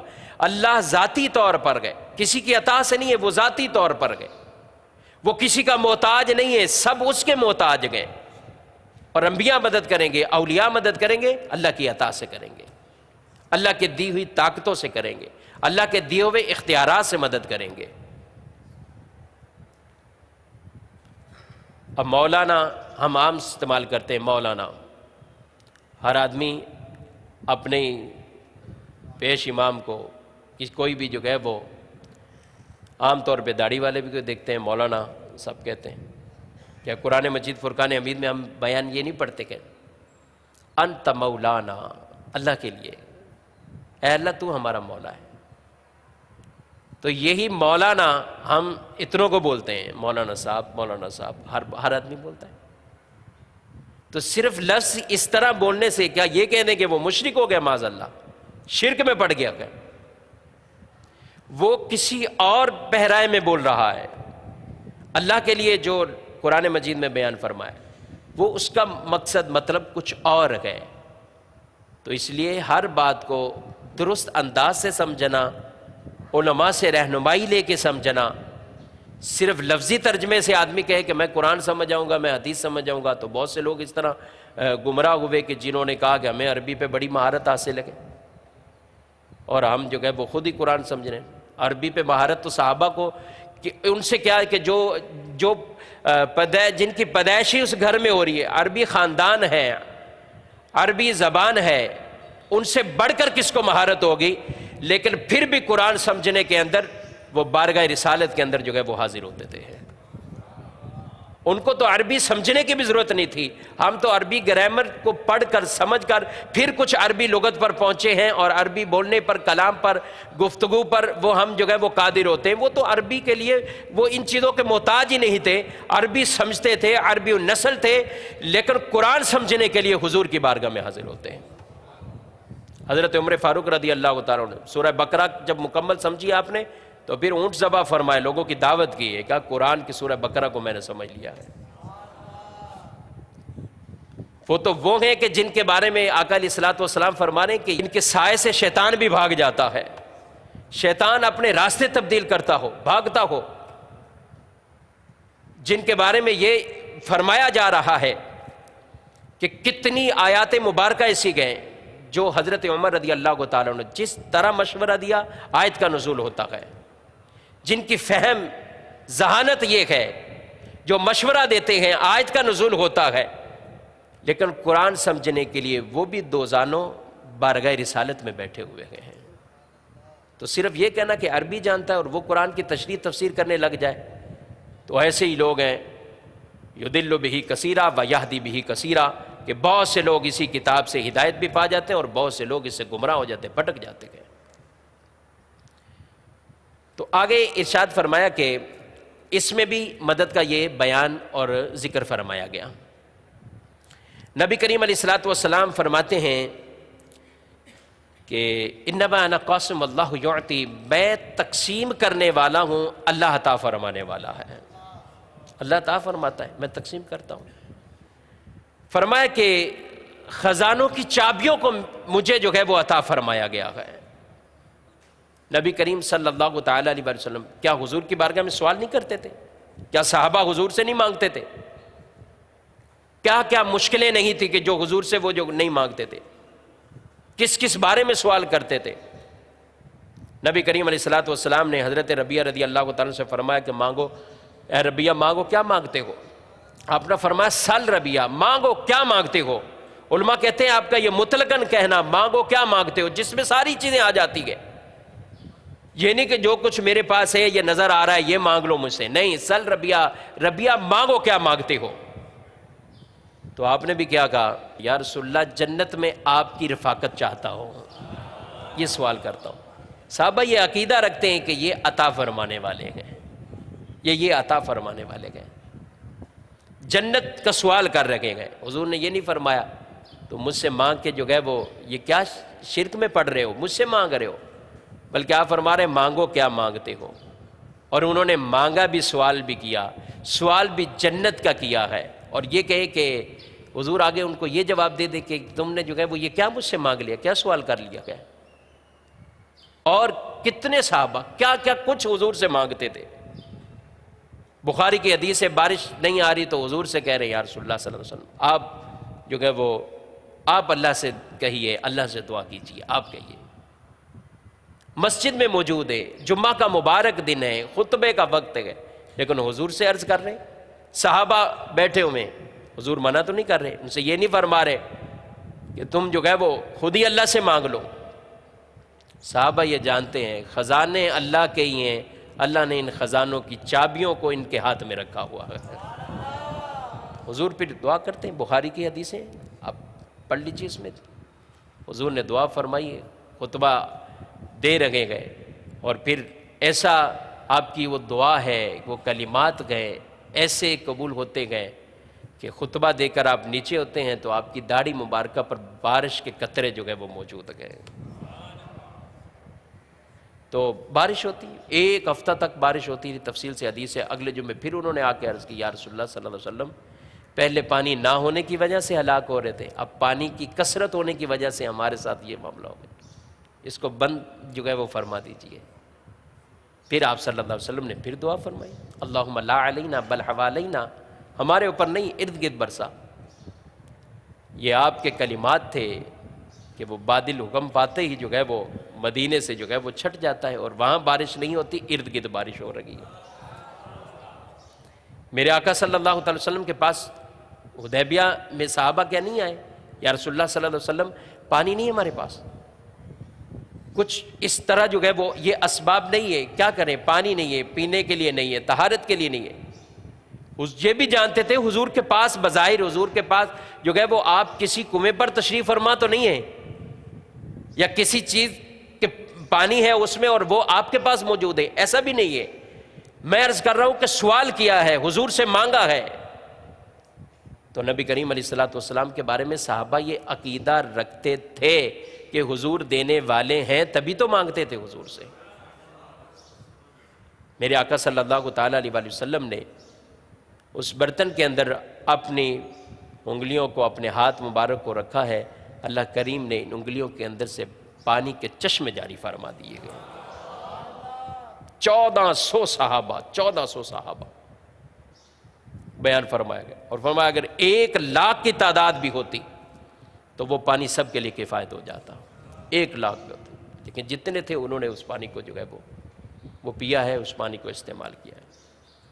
تو نبی کریم علیہ الصلوۃ والسلام سے صحابہ تو کتنی بار مانگتے، پنڈلی ٹوٹی صحابی کی حضور کی بارگاہ میں آ گئے، آپ علیہ الصلوۃ والسلام نے دست رحمت فرمایا گیا، اس پر پھیرا گیا، اللہ سے دعا کی ہے، پنڈلی صحیح ہو جاتی ہے۔ کتنے ایسے کہ لعاب دہن ان کو لگایا ہے، وہ ان کے جو ہے وہ مرض سے چلے جاتی ہے۔ مسلم کی حدیث ہے کہ حضرت اسماء رضی اللہ تعالیٰ نے بیان کرتی کہ حضور کا جبہ مبارکہ ہمارے پاس ہوتا تو ہم اس جبے سے بھی شفائیں حاصل کیا کرتے تھے، اس کو دھوتے، اس کے پانی مریضوں کو پلاتے تھے، اس سے شفائیں ملتی تھی۔ حضور کے مبارک بالوں سے صحابہ جو ہے وہ شفائیں حاصل کرتے تھے۔ تو دینے والی ذات وہ اللہ کی ہے۔ اللہ تعالیٰ نے اپنی قدرت کے یہ مختلف مظہر بنا دیے گئے ان کو۔ اللہ کے انبیاء کرام وہ بھی مدد کرتے گئے، اللہ تبارک و تعالیٰ کے فرشتے وہ بھی مدد کرتے گئے، اولیاء صالحین یہ بھی مدد فرماتے گئے۔ ایک اور حدیث مبارکہ جس میں یہ بیان فرمایا گیا، نبی کریم صلی اللہ تعالیٰ علیہ وآلہ وسلم سے آپ نے ارشاد فرمایا، اعلیٰ حضرت علیہ رحمہ نے اپنے رسالے الامن والولا سے جو حدیثیں بیان کی، میں ان میں سے چند باتیں اس کا لوں۔ آپ نے فرمایا کہ اطلب الحوائج الی ذوی الرحمہ من امتی ترزقو، کہ میری رحم دل امتیوں سے حاجتیں مانگا کرو، طلب کیا کرو، اور جب ان سے تم مانگو گے رزق پا جاؤ گے۔ مزید ایک حدیث میں اور الفاظ ہیں جس میں یہ ارشاد فرمایا تم کامیاب ہو جاؤ گے، اور پھر ارشاد فرمایا کہ چین سے رہو گے، کیونکہ یہ وہ لوگ ہیں کہ جو ہیں وہ میری رحمت میں گئے ہیں، یہ میری رحمت میں لپٹے ہوئے ہیں، اور ان سے مانگتے ہو تمہاری حاجتیں اللہ پوری فرما دیتا ہے، تمہیں رزق عطا فرماتا ہے۔ نبی کریم علیہ الصلوۃ والسلام ارشاد فرماتے ہیں حدیث مبارک میں، اذا ضل احدکم شیئا واراد عونا وهو بارض ليس بها انیس، کہ جب آدمی کو چیز گم کر بیٹھے اور وہ ہو ایسی زمین میں کہ کوئی اور بتانے والا نہیں ہے، کوئی اور جو ہے وہ اس کو کچھ کہنے والا نہیں ہے، ایسے علاقے میں ایسی زمین کے اندر گئے اور وہ مدد چاہتا ہے، تو کیا کہے، فَلْيَقُلْ یا عباد اللہ اعینونی، یا عباد اللہ اعینونی، اے اللہ کے بندو میری مدد کرو، اے اللہ کے بندو میری مدد کرو۔ فرمایا فَإِنَّ لِلَّهِ عِبَادًا لَا يَرَاهُمْ، کہ اللہ کے کچھ بندے ایسے بھی ہیں کہ جن کو یہ نہیں دیکھتا ہے، یعنی آدمی مانگنے والا، وہ اللہ کے بندے مدد کرتے ہیں، پہنچتے ہیں، یہ پکارے، اس کو پکارنے کا حکم دیا گیا کہ مانگے اور پکارے کہ اے اللہ کے بندو میری مدد کرو، جن کو یہ دیکھ نہیں رہا، جو نظر ہی نہیں آ رہے، وہ زمین ہی ایسی ہے، لیکن پھر بھی اللہ کے بندے اس کی مدد کو پہنچتے ہیں۔ تو اس سے ہمیں یہ باتیں پتہ چلی کہ اللہ تبارک و تعالیٰ کی عطا سے انبیاء کرام بھی مدد کرتے ہیں، اور ان کے آگے امت کے اولیاء بھی مدد فرماتے ہیں۔ فرق وہی واضح ہے کہ جو ہم نے شروع میں بیان کر دیا، اللہ مددگار ہے، اللہ تعالیٰ ہی کارساز ہے، حقیقی طور پر ہے، بذات ہے۔ اللہ کی عطا سے نبی مدد کرتے ہیں، اللہ کی عطا سے ولی مدد کرتے ہیں، اللہ کی عطا سے اللہ کے نیک بندے اور فرشتے مدد کرتے ہیں۔ اور اگر کوئی یہ کہہ دے کہ یا کا نعبد و یا کا نستعین، تو تیری عبادت کرتے ہیں، تجھ سے ہی استعانت چاہتے ہیں، اس کا مطلب یہ کہ کسی اور کی مدد ہو ہی نہیں سکتی، کوئی اور مدد کر ہی نہیں سکتا۔ پہلے تو میں یہ عرض کر دوں کہ اس آیت مبارکہ میں جو یہ بیان فرمایا گیا اور کئی بھی آیات ہیں، جس طرح ہم نے پچھلے بیان میں ذکر کیا، جن آیات میں ثبوت ہے وہ بھی سنی، اور جن میں ممانت کی بات ہے ان کا بھی جو ہے وہ محمل بیان کیا۔ تو جن میں یہ بیان کیا گیا کہ کوئی بھی مدد نہیں کر سکتا اللہ کے سوا، تو مراد بالکل واضح ہے، اللہ کی عطا کے بغیر کوئی کچھ بھی نہیں کر سکتا۔ ہمارا بھی ایمان ہے، عقیدہ ہے، اے اللہ تو ہی مددگار ہے، ذاتی طور پر تو ہی ہے، اور تیری عطا کے بغیر کوئی کچھ نہیں کر سکتا۔ تو اس سے مراد بذات ہے، ذاتی طور پر استعانت مراد ہے، ذاتی طور پر مدد مراد ہے، حقیقی مدد مراد ہے۔ حقیقت میں اللہ تعالیٰ ہی کارساز ہے، مددگار ہے، اللہ تعالیٰ ہی جو ہے وہ اسی کی طرف ساری مخلوق محتاج ہے، وہ کسی کا محتاج نہیں۔ مگر اگر یہ ایک دو آیات یا چند آیات یہ پڑھ کر یہ نظریہ عقیدہ بنا لینا، تو بقیہ آیات کا کیا کریں گے، بقیہ حدیث کا کیا کریں گے جن میں یہ بیان فرمایا جا رہا ہے۔ تو اس لیے انصاف یہ ہے کہ تمام کی تمام آیات پر اس تطبیق کے ساتھ عمل کیا جائے اور وہی عقیدہ رکھا جائے جو قرآن کی ساری آیتوں سے جو ہے وہ ظاہر ہو۔ بعض وہ آیتیں جو بتوں کے بارے میں آئیں کہ اللہ کے سوا کسی کو نہ پکارو، اللہ کے سوا کسی کو نہ بلاؤ، آج لوگ انہی آیتوں کو جو ہے وہ مومنین پر جو ہے وہ چسپا کرتے ہیں، حالانکہ اس وقت اگر یہ بیان فرمایا جا رہا ہے اللہ کے سوا کسی کے پاس نہ جاؤ، کسی کو نہ پکارو، تو کس کے بارے میں بیان کیا جا رہا ہے؟ حضرت عبداللہ بن عمر بخاری کے اندر موجود، آپ یہ فرماتے ہیں بدترین مخلوق میں سے وہ ہے، برے افراد مخلوق میں سے وہ ہیں کہ جو آیتیں بتوں پر نازل ہوئی ہیں ان کو مومنوں پر چسپا کرتے ہیں، وہ ان پر۔ تو یعنی جو اس وقت اس طرح جو ہے وہ شرکیہ افعال میں مبتلا ہو، اس کی مذمت میں جو آیتیں نازل ہوئیں ان کو اس پر چسپا کر دینا کہ جو کسی اللہ کے نبی سے تعلق رکھا ہوا ہے، کسی ولی سے مانگتا ہے، نسبت اپنی جوڑا ہوا ہے، ان سے ان آیتوں کو چسپا کر دینا، تو یہ بہت بڑی خیانت ہے، بہت بڑی خیانت، اور بدترین یہ فعل ہے کہ جس کے اندر یہ اس طرح کی حرکتیں کرنا کہ قرآن کی وہ آیتیں جو ان کے بارے اس نازل گئیں اور مشرکوں کے بارے میں نازل گئیں اور ان کے جو ہے وہ باطل معبودوں کے بارے میں جو نازل ہوئی ہیں ان کو جو ہے وہ مسلمانوں کے اوپر، مومنوں پر چسپاں جو ہے وہ کر دینا گیا۔ اگر کوئی کہتا ہے کہ اللہ کے سوا مدد ہو ہی نہیں سکتی، تو پھر بتائیے کہ اس آیت کا کیا جواب ہے؟ وَلَقَدْ نَصَرَكُمُ اللَّهُ بِبَدْرٍ وَأَنْتُمْ أَذِلَّةٌ۔ یہ سب ہم مانتے ہیں، جانتے ہیں، قرآن میں پڑھا ہے، سیکھا ہے، سمجھا ہے کہ قرآن مجید فرقان حمید میں اللہ تعالیٰ نے یہ بیان فرمایا ہے کہ جب مسلمان نبی کریم علیہ الصلوۃ والسلام کے ساتھ صحابہ کا یہ گروہ بدر کے اندر پہنچتا ہے تو بدر کے میدان میں مدد کس نے کی تھی؟ بدر کے میدان میں کس نے مدد کی تھی؟ فرشتوں نے۔ فرشتے کیا ہیں؟ غیر اللہ، اللہ کے سوائے کسی نے مدد کی؟ فرشتے مدد کو پہنچے گئے۔ تو اس کا مطلب یہ بات، یہ عقیدہ رکھنا کہ اللہ کی اطاعت سے اللہ کے علاوہ کوئی اور مدد کرتا ہے، یہ کرتے بھی ہیں اور مدد کو پہنچتے بھی ہیں۔ اللہ نے آپ کی مدد کی، وہ مدد تو اللہ کی ہی کہلاتی ہے۔ قرآن میں بیان فرمایا کہ اے محبوب ہم 1000 فرشتوں کے ذریعے آپ کی مدد فرما دیں گے، 3000 اور 5000 کا بھی ذکر موجود ہے۔ تو یہ جو بیان اس طرح فرمائے گی، نہیں فرشتے وہ بھی مدد کرتے گئے۔ اب بعض اوقات یہ بیچ میں فرق ایک لے آتے ہیں کہ نہیں جی زندہ سے مدد مانگ سکتے ہیں، فوت شدہ سے تو نہیں مانگ سکتے نا، وہ تو چلے گئے دنیا سے، وصال کر گئے۔ میں پوچھتا ہوں کہ یہ فرق کہاں بیان کیا گیا ہے؟ یہ وصال والا فرق کیا کسی قرآن کی آیت سے آپ نے عقیدہ بنا لیا، کسی کوئی نظریہ بنا لیا، یا یہ فرق جو ہے وہ کسی حدیث میں بیان کیا گیا؟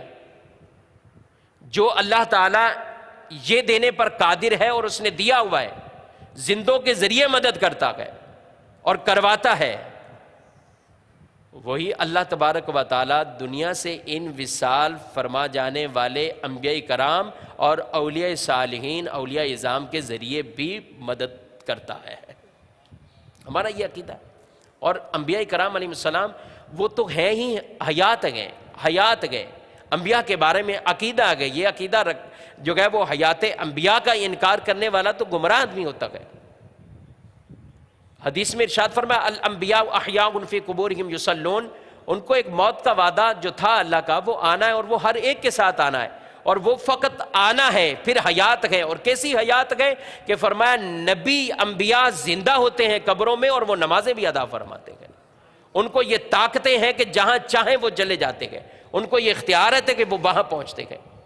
اگر کوئی یہ عقیدہ رکھے کہ وصال فرمانے کے بعد ہی مدد ہی نہیں ہو سکتی تو مجھے یہ بتائیے یہ روایت جو موجود گئے اور کہ معراج کی رات حضرت موسیٰ علیہ السلام جب حضور تشریف لا رہے ہیں، موسیٰ علیہ السلام سے ملاقات ہوئی تو موسیٰ علیہ السلام کو تو دنیا سے پردہ فرمائے صدیاں گزر گئی تھی. آپ نے کیا کہا؟ اللہ تعالیٰ نے کیا آپ کو عطا فرمایا؟ نمازیں عطا فرمائی. کتنی؟ 50. فرمایا لوٹ جائیے اللہ کی بارگاہ میں، چلے جائیں، اس میں تخفیف کرائیں، کم کرائیں. پھر کہتے رہے 5 کم ہوتی رہی.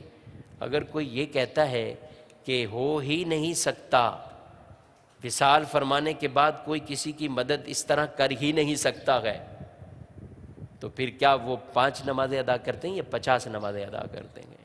یہ 50 کا 5 ہونا ہی اس وسیلے سے ہوا ہے کہ موسیٰ علیہ السلام نے یہ کہا ہے. بار بار موسیٰ علیہ السلام کہتے رہے، حضور جاتے رہے.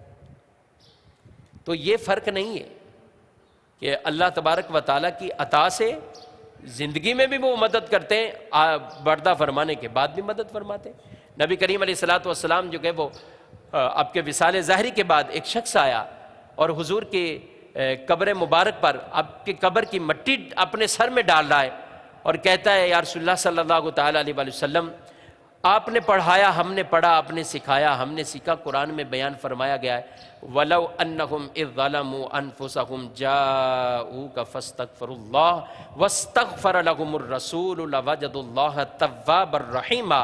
اگر لوگ اپنی جانوں پر ظلم کر بیٹھیں اور اے محبوب آپ کے پاس آ جائیں، اے محبوب آپ کے پاس آ جائیں، یہاں اللہ سے معافی مانگیں، آپ ان کی سفارش فرما دیں تو اللہ کو ضرور رحم کرنے والا، توبہ قبول کرنے والا پائیں گے. حضور کے پاس آ جائیں تو جاؤ کا آپ کے پاس آ جائیں. تو زندگی میں تو آتے تھے صحابہ، افراد لوگ آتے تھے آپ کی بارگاہ میں، اب پردہ فرما چکے گئے. وہ کہتے ہیں عربی میں حضور آپ کی بارگاہ میں حاضر ہو چکا ہوں. آیت یہ پڑھ رکھے گئے، قبر انور سے آواز آتی ہے جا اللہ تعالیٰ نے تیری مغفرت فرما دی ہے. تو یہ پردہ فرمانے کے بعد کی بات ہے.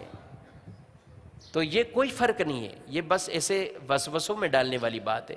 خیالات ایسے جو ہے وہ خیالات میں گمراہ کرنے والی بات ہے کہ زندگی میں ہو سکتا ہے اور زندگی کے بعد نہیں ہو سکتا. اصل مسئلہ ہے کہ اللہ کے علاوہ کسی اور کا مدد کرنا، اور وہ ثابت ہے، فرشتے مدد کرتے ہیں، نبی کرتے ہیں. تو جو زندہ حیات ظاہری میں مدد کر رہے ہیں، وصال فرمانے کے بعد بھی وہ مدد فرمانے پر قادر گئے، اس لیے کہ ان کے پاس وہ اختیارات ہیں، ان کے پاس وہ طاقتیں ہیں. انبیاء کرام علیہ السلام اپنی قبروں سے نکل کر، اپنے مزارات سے نکل کر معراج کی رات حضور کے استقبال کے لیے مسجد اقصیٰ پہنچتے گئے. یہ اپنے اختیارات سے گئے، اللہ کی دی ہوئی طاقت سے گئے. اور نبی کریم علیہ السلام کے بارے میں بھی ہمارا یہی عقیدہ ہے. سارے نبی حیات ہیں. حضور سے خود پوچھا گیا یا رسول اللہ صلی اللہ علیہ وسلم آپ کے وصال فرمانے کے بعد تو آپ نے فرمایا کہ زمین پر، مٹی پر اللہ نے حرام کیا ہے کہ نبیوں کے جسموں کو وہ کھائے. یہ حرام کیا ہے مٹی پر. تو نبی زندہ ہوتے ہیں، ان کو رزق دیا جاتا ہے، وہ نمازیں پڑھتے گئے اور ان کا علم اتنا علم گئے. بارگاہ رسالت کے اندر حاضر وہ فرشتہ جو امتی ان حضور پر درود بھیجتا گئے، وہ اس امتی کو جانتا گئے، اس امتی کے قبیلے کو جانتا گئے، اس کے والد کو جانتا گئے، اور ان کے تعارف کے ساتھ بارگاہ رسالت میں عرض کرتا ہے فلاں فلاں شخص آپ پر درود بھیج رہا ہے. یہ اس فرشتے کو جو حضور کی بارگاہ میں حاضر گئے، یہ ان کا علم ہے. تو علم مصطفیٰ کتنا ہوگا، حضور کا علم کتنا ہوگا. تو حضور علیہ السلام کا علم، آپ کے اختیارات، آپ کا علم بھی اور اس سے سب سے زیادہ ہے. آپ کے اختیارات بھی ہیں، آپ جہاں چاہیں آپ تشریف لے کے جاتے ہیں، مدد بھی فرماتے. میں ان واقعات میں نہیں جانا چاہتا کہ بزرگوں نے پوری اس پر جو ہے وہ کتابیں لکھی. اعلیٰ حضرت علیہ رحمہ کے متعدد رسالے ہیں الاستمداد کے بارے میں، 21ویں جلد میں بھی اور 30ویں جلد میں بطور خاص الامن والولا. یہ رسالہ جو ہے وہ آپ اعلیٰ حضرت علیہ رحمہ کا اس کا مطالعہ کیجئے، اور اہل علم علماء بالخصوص اہل علم جو ہے وہ حضرات واقف ہوں گے، اور اگر نہیں پتہ تو اس کو پڑھیے، ان رسائل کو پڑھیے. اعلیٰ حضرت علیہ رحمہ ایک ایک رسالے میں درجنوں جو ہے وہ آپ آیات بھی اور حدیث لکھ کر پھر امت کا عمل کیا رہا ہے، صحابہ کے دور کے اور پھر بعد کے جو ہے وہ افراد، اس امت کا عمل کس چیز پر رہا ہے، اس چیز کو جو ہے وہ بیان فرمایا. تو یہاں تک ہم نے اس چیز کو ذکر سنا کہ جب کوئی ڈائریکٹ کسی سے مانگے یا رسول اللہ صلی اللہ علیہ وسلم ہمیں یہ عطا کیجئے، تو یہ مانگنا بھی جائز ہے. اولیاء سے بھی ڈائریکٹ مانگنا یہ بھی جائز ہے، صحابہ سے بھی ڈائریکٹ طلب کرنا یہ بھی جائز ہے. اور عقیدہ یہ ہو، نظریہ یہ ہو کہ یہ حقیقی طور پر مددگار اللہ ہے، یہ اس کے عطا سے مدد کرتے گئے، اللہ کی قدرتوں کے مظہر ہوا کرتے گئے، اور یہ مدد کرتے ہیں. فرشتے بھی مدد کرتے ہیں، نیک مومنین وہ بھی مدد فرماتے گئے. اور ایک طریقہ یہ ہے کہ وسیلے کا ذریعہ لینا، ایک ڈائریکٹ مدد کا، ایک ہے وسیلہ پیش کرنا. قرآن مجید فرقان حمید میں اللہ تبارک و تعالیٰ ارشاد فرماتا ہے یا ایھا الذین آمنوا اتقوا اللہ وابتغوا الیہ الوسیلہ، اے ایمان والو اللہ سے ڈرو اور اس کی طرف وسیلہ ڈھونڈو، وسیلہ تلاش کرو. وسیلے کے بارے میں قرآن پاک میں ہے وَكَانُوا مِن قَبْلُ يَسْتَفْتِحُونَ عَلَى الَّذِينَ كَفَرُوا فَلَمَّا جَاءَهُم مَّا عَرَفُوا كَفَرُوا بِهِ فَلَعْنَةُ اللَّهِ عَلَى الْكَافِرِينَ. کہ حضور کی آمد سے پہلے یہود حضور کا وسیلہ دے کر دعا کرتے تھے. قرآن میں بیان فرمایا جب یہ جانا پہچانا آیا، جس کے تذکرے توریت میں گئے، جس کے تذکرے انجیل میں گئے، جن کے تذکرے جو گئے وہ موسیٰ علیہ السلام بھی کرتے رہے اور عیسیٰ بھی بتا کر گئے، جن کی بشارتیں یہ دے کر گئے، ان کے توسل طفیل وسیلے سے دعائیں کرتے، جنگوں میں فتح حاصل کرتے یہ لوگ. جب یہ جانا پہچانا آیا تو پھر کیا ہوا؟ لوگ کفر میں پڑ گئے، انکار کرنے لگ گئے. تو حضور کی آمد سے پہلے بھی حضور کے وسیلے سے دعائیں کرتے. حضرت آدم علیہ السلام نے قرآن مجید فرقان حمید میں موجود ہے فَتَلَقَّىٰ آدَمُ مِن رَبِّهِ کَلِمَاتٍ، ان کی طرف وہ کلمات ڈالے گئے، القاء کیے گئے کلمات جن کے ذریعے آپ نے دعا مانگی. وہ کلمات کون سے تھے؟ ایک قول تو یہ ربنا ظلمنا انفسنا وَإِن لَّمْ تَغْفِرْ لَنَا وَتَرْحَمْنَا لَنَكُونَنَّ مِنَ الْخَاسِرِينَ، جو قرآن مجید میں دعا جو ذکر فرمائے گی یہ کلمات. اور یہ بھی علماء نے بیان فرمایا گیا کہ آپ نے یہ دعا مانگی گئے، اور وہ دعا کے اندر کیا مانگا ہے، دعا کس انداز سے مانگی گئے. آپ نے اللہ تبارک و تعالیٰ کی بارگاہ میں دعا کی ہے کہ یا اللہ میں تجھ سے سوال کرتا ہوں، بخشش مغفرت کا سوال کرتا ہوں بحق محمد صلی اللہ علیہ وآلہ وسلم، محمد عربی کا واسطہ، محمد مصطفیٰ کا واسطہ دے کر تیری بارگاہ میں سوال کرتا ہوں. تو پوچھا جاتا ہے اے آدم، ابھی تو ان کو پیدا نہیں کیا گیا، پہچانا کیسے گئے؟ عرض کی باری تعالیٰ جب میری تخلیق ہوئی تھی میں نے عرش کے پاؤں پر دیکھا تو وہاں پر تیرا نام موجود تھا، اور تیرے نام کے ساتھ محمد صلی اللہ علیہ وسلم کا نام ہے. تو میں جان گیا جس کا نام تو نے اپنے نام کے ساتھ جوڑا وہ تیری بارگاہ میں مقرب گئے، تیری بارگاہ میں مرتبے والا ہے، اس لیے میں ان کا وسیلہ دے کر دعا مانگتا ہوں. اللہ تبارک و تعالیٰ نے حضور علیہ الصلوۃ والسلام کے وسیلے سے مانگی جانے والی اس دعا کو قبول فرما لیا گیا، اور فرمایا لولاہ لما خلقتک، اگر ان کو پیدا کرنا مقصود نہ ہوتا تو آدم میں تمہیں بھی پیدا نہ کرتا. بعض روایتوں میں لما خلقت دنیا، میں دنیا کو بھی نہ بناتا جو ہے اگر ان کو پیدا کرنا مقصود نہ ہوتا. تو یہ حضور کے دنیا میں تشریف لانے سے پہلے یہ وسیلے بیان کیے جا رہے ہیں. یاد رکھیں وسیلے تین طرح کے، وسیلہ بالعمل، اعمال کا وسیلہ. نماز پڑھتا ہے آدمی، نماز کا وسیلہ دے کے دعا مانگے. کوئی نیکی ہے، نیکی گر. حدیث گار بخاری شریف میں مذکور گئے، بڑی تفصیل سے گئے. کوئی اپنے والدین کی خدمت کا وسیلہ دے رکھے گئے، کوئی اپنے کسی مزدور کے ساتھ انصاف کیا ہے، اس کی اجرت اس کو لوٹائی ہے، اس کا وسیلہ دے کر اللہ کی بارگاہ میں مانگ رہے. کوئی تیسرا فرد جو ہے وہ بنی اسرائیل کا، وہ کسی گناہ سے بچتا گئے، اس کے وسیلے سے جو ہے وہ دعا مانگ رہا ہے کہ یا اللہ تیرے خوف سے، تیری خشیت کی وجہ سے میں نے یہ عمل کیا ہے، تو ان کی دعاؤں کو قبول فرمائے. تو ایک ہے وسیلہ بالعمل، عمل کے ذریعے توسل کرنا، توسل بالعمل. اور ایک ہے توسل بالذات، ذات کا کسی وسیلہ دینا، اللہ کے نبی کا وسیلہ دینا، کسی اللہ کے ولی کا وسیلہ دینا، کسی ایسی متبرک شے کا وسیلہ اللہ کی بارگاہ میں دینا، متبرک مقام کا وسیلہ اللہ کی بارگاہ میں دینا، تو عمل والا وسیلہ وہ بھی ٹھیک ہے، ذات والا وسیلہ یہ بھی ٹھیک ہے۔ اور وسیلہ کہتے ہی اسے گئے کہ جس چیز کو وسیلہ بنایا جائے، یعنی اس کے مقام مرتبے کی وجہ سے اللہ کی بارگاہ میں اسے پیش کیا جائے، تاکہ اللہ تعالیٰ اس قدر و منزلت کے سبب ہماری دعاؤں کو اپنی بارگاہ میں قبول فرما لے اور ہم اللہ کا قرب حاصل کرنے میں کامیاب ہو جائیں۔ تو وسیلہ ذریعہ ہونا، سبب بننا۔ نبی کریم صلی اللہ تعالیٰ علیہ وسلم کے پاس ایک صحابی آتے ہیں، کہتے ہیں یا رسول اللہ صلی اللہ تعالیٰ علیہ وسلم، آنکھیں نہیں ہیں، یعنی نابینا تھے۔ آپ علیہ الصلوۃ والسلام نے انہیں ایک دعا ارشاد فرمائی، آپ چاہتے تو ہاتھ پھیرتے، اللہ تعالیٰ ویسے ہی اس کی آنکھیں روشن کر دیتا۔ یہ بھی کمال ہے، یہ بھی اللہ نے عطا فرمایا ہے، کیونکہ حضرت قتادہ رضی اللہ تعالیٰ عنہ اپنی آنکھ ہی تو حضور کے پاس لے کر آئے تھے، دیکھ رہے تھے جنگ میں سب کچھ ہے، حضور کے پاس کوئی اسباب تو نہیں ہے، ذرائع تو نہیں ہے، اور کوئی ایسا معاملہ تو نہیں کہ آپریشن ہو جائے گا، آپریشن ہونے کے بعد آنکھ جو ہے وہ ٹھیک ہو جائے گی۔ بظاہر ایسے کوئی آلات سبب ذرائع نہیں ہے، اور آج تک کسی کا اس طرح کوئی کامیاب آپریشن ہوا ہو کہ بالکل نکلی ہوئی آنکھ دوبارہ اس کی رکھ کر جو ہے اس کو جوڑ دی گئی ہو۔ یہ اتنی جدتوں کے باوجود یہ نہیں ہے سلسلہ۔ آپ آنکھ لے کر آتے ہیں، آنکھ نکلی ہوئی ہے، نبی کریم علیہ الصلوۃ والسلام کی بارگاہ میں آئے، یا رسول اللہ آپ ٹھیک فرما دیجئے، آپ کر دیجئے۔ یہ مانگ رہے ہیں صحابی، حضور یہ نہیں کہہ رہے کہ آپ یہ کون سا عقیدہ اپنائے ہوئے ہو، مجھ سے مانگ رہے ہو۔ آج جو طرح طرح کی لوگ باتیں کر کے جو ہے وہ کہتے ہیں، تو یہ سب شیطانی خیالات وسوسے ہیں۔ صحابہ کے یہ عقائد نہیں ہوا کرتے تھے۔ صحابہ نے حضور کی بارگاہ میں، پنڈلی ٹوٹتی تو حضور کی بارگاہ میں، بیمار ہوتے تو حضور کی بارگاہ میں آتے، آنکھ نکلی قتادہ رضی اللہ تعالیٰ عنہ کی، حضور کی بارگاہ میں، آپ علیہ السلام نے آنکھ کو لیا، ان کے آنکھ کے مقام پر رکھا، لعاب دہن لگایا، ان کے لیے دعا کی گئے، وہ آنکھ اتنی روشن ہوئی کہ حضرت قتادہ کہتے ہیں کہ پہلے سے زیادہ مجھے نظر آتا اس آنکھ سے، اتنی روشن ہوتی۔ دینے والی ذات اللہ کی ہے، اللہ نے عطا فرمایا، اور حضور کے وسیلے سے یہ ملا ہے ان کو۔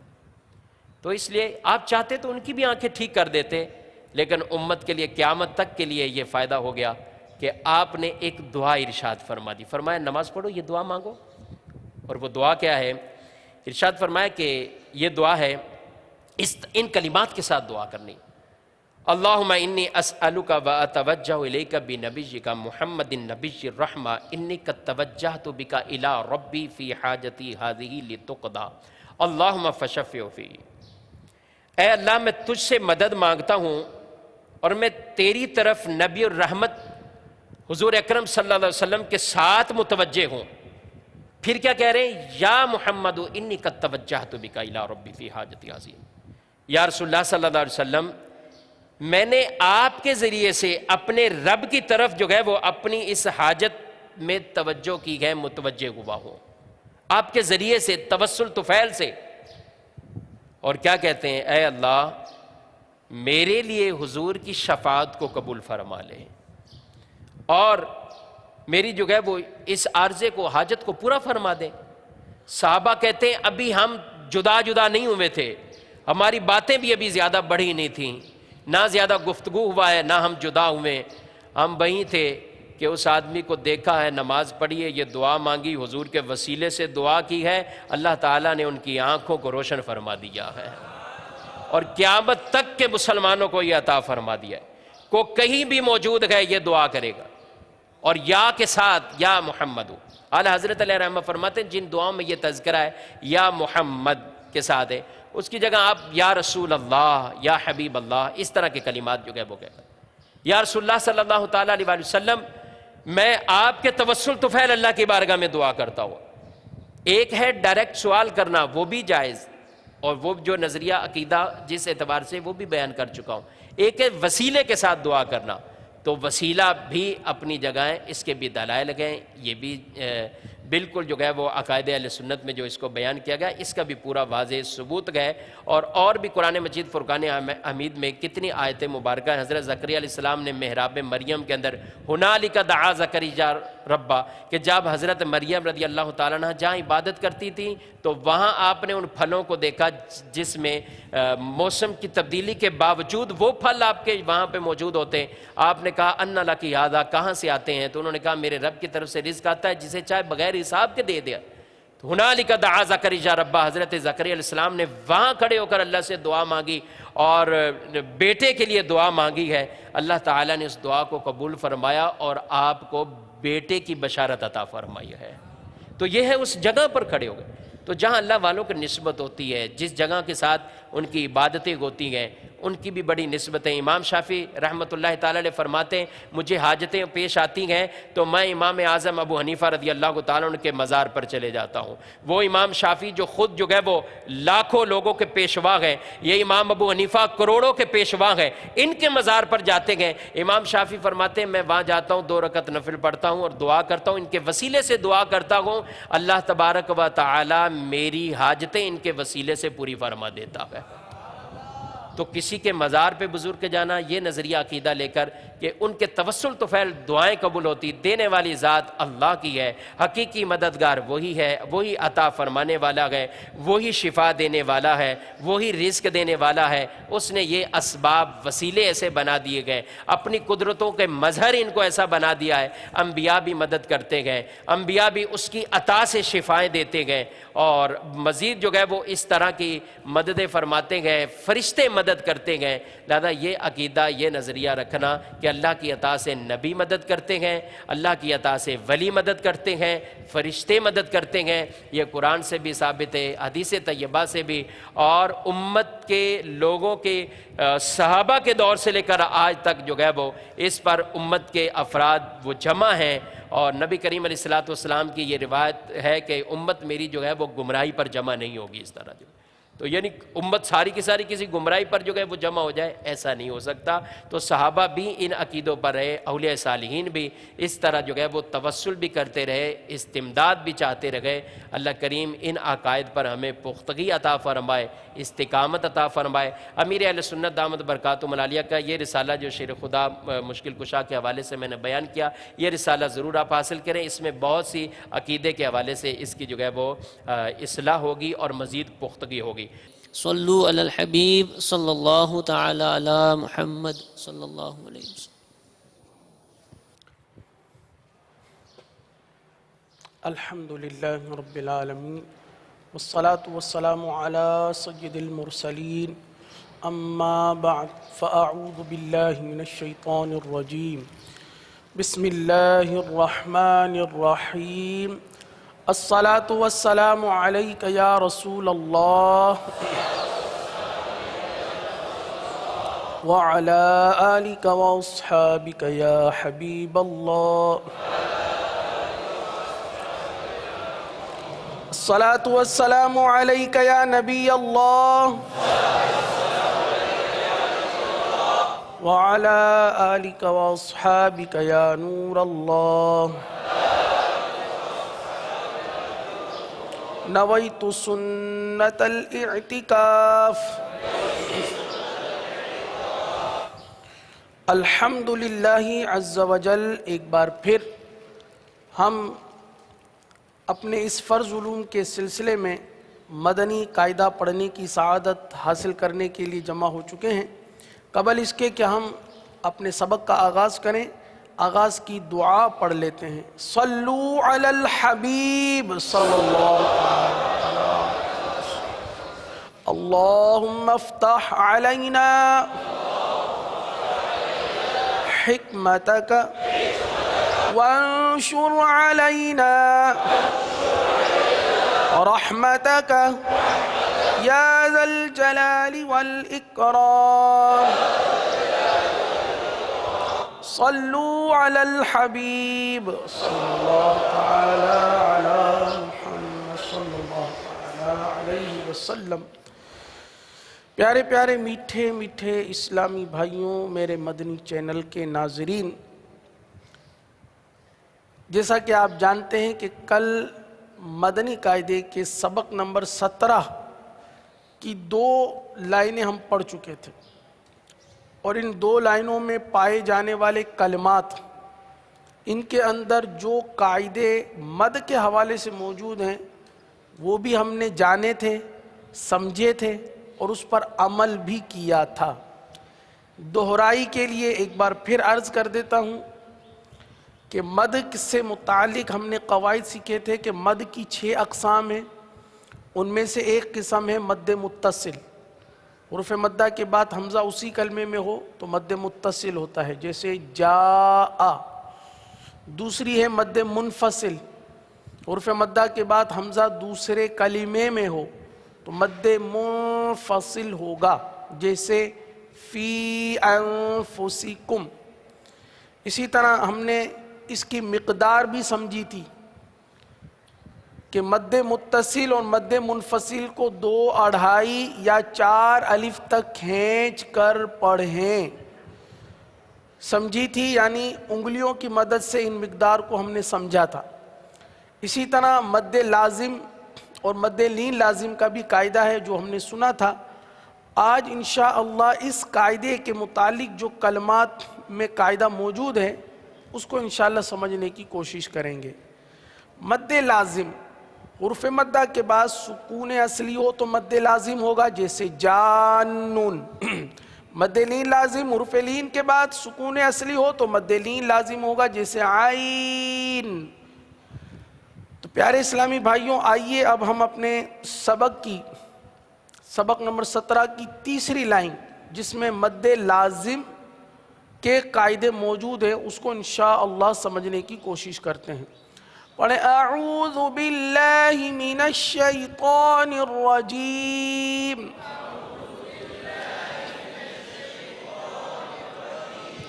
بسم اللہ الرحمن الرحیم۔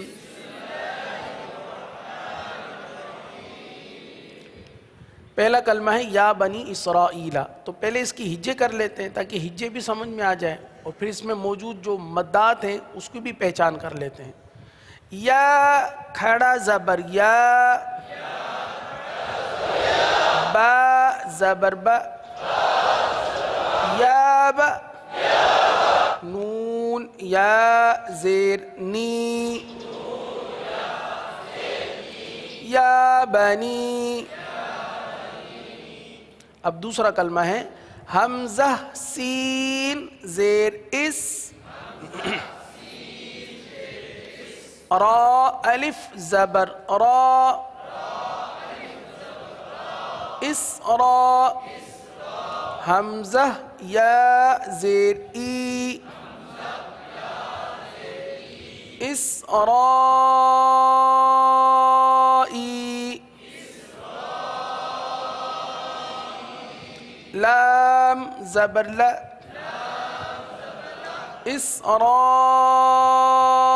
اسرائیل۔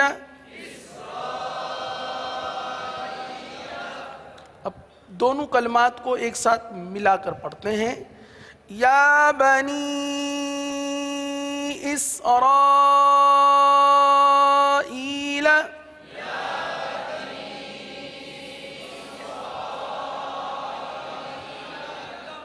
اب یہاں پر مد کے قاعدے کو سمجھنے کی کوشش کیجئے کہ یا بنی پر کون سی مد ہے، اسرائیل پر کون سی مد ہے۔ تو یا بنی پر تو مد منفصل کا قاعدہ ہوگا۔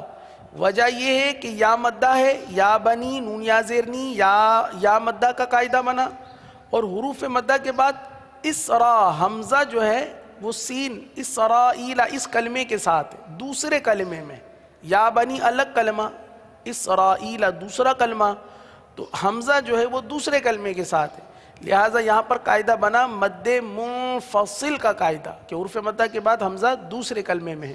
اچھا، اسرائیل میں یہاں پر مد متصل کا قاعدہ بنا کیونکہ حروف مدہ کے بعد را الف زبر را، یہ الف مدہ بنا، صحیح نا؟ تو حروف مدہ کے بعد حمزہ جو ہے وہ اسی کلمے میں، اسرائیل اسی کلمے میں حمزہ موجود ہے، اس لیے مد متصل کا قاعدہ ہوا۔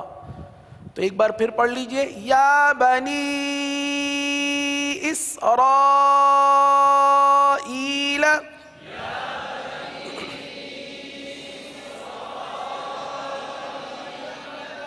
جی اب جو کلمات آ رہے ہیں ان میں مد لازم کا قاعدہ موجود ہے.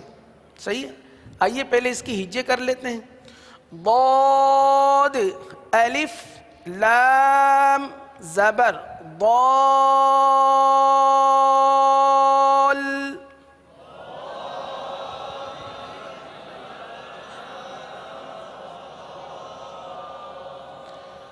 دوبارہ ضاد الف لام، تینوں حروفوں کو ضاد الف لام تینوں کو ملائیں گے کیونکہ تشدید آ گئی ہے. صحیح نا.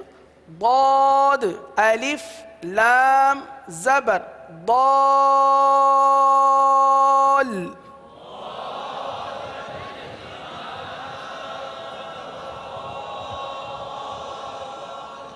لام دو زبر لن. ضالن. اب یہاں پر ضاد پر جو مد ہے وہ مد لازم ہے. حرف مدہ کے بعد سکون اصلی تشدید کی صورت میں موجود ہے. اچھا لام پر تشدید ہے لہٰذا لام کو تھوڑا سا رک کر پڑھیں گے. ضالن.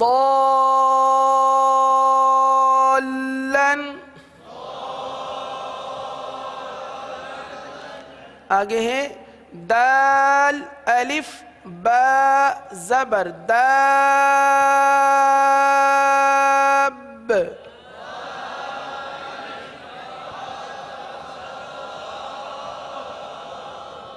مد لازم ہے لہذا مد لازم کو 3 4 یا 5 الف تک کھینچ کر پڑھتے ہیں، یعنی اس کی مقدار کچھ زیادہ ہے. داب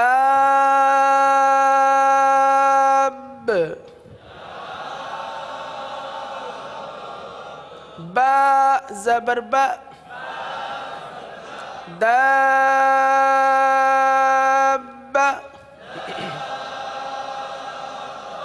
تا دو زیر تن دابتن. مد لازم جن کلمات میں موجود ہے، یہ جو کلمات ہم سیکھ رہے ہیں ضالن دابتن، تو عموماً اس کے ہجے کرنا ہمیں نہیں آتے. تو ہجے اسی لیے سکھائی جا رہی ہے تاکہ ہمیں ہجے کرنا ہے. ایک تو ہمیں ہجے کرنا ہے، دوسرا اگر ہمیں پڑھانے کی سعادت ملتی ہے تو ہمیں ہجے کروانا بھی آئیں. آگے حمزہ لام کھڑا زبر آل.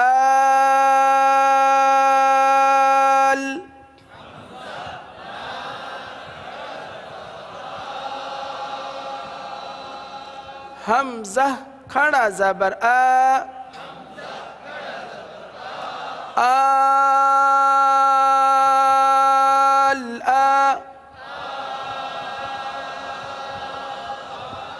نون زبر ن آل آن. اگلا کلمہ ہے حمزہ ذال کھڑا زبر آل.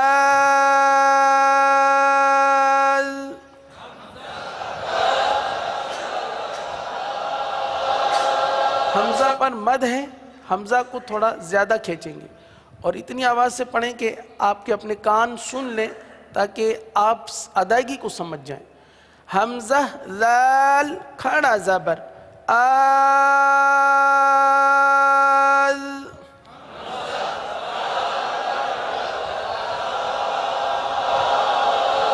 ذال زبر ذا آذ.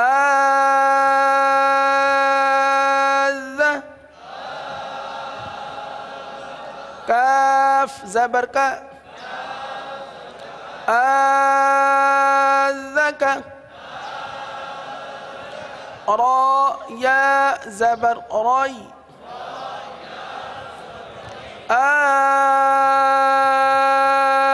آذکرائی. نون زیر نی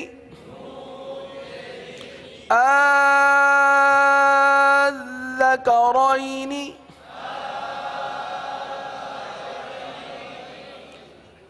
اب جو کلمات ہیں ان کو ہم رواں سے پڑھتے ہیں. ہجے ہم نے سیکھ لی، یقیناً اس کو یاد رکھیں گے انشاءاللہ اور پڑھتے رہیں گے. آگے اب رواں سے پڑھتے ہیں. جان،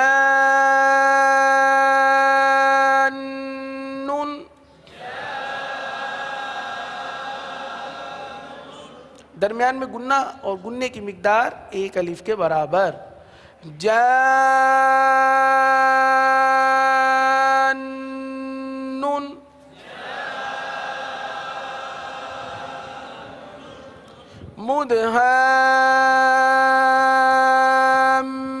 مدہامتان،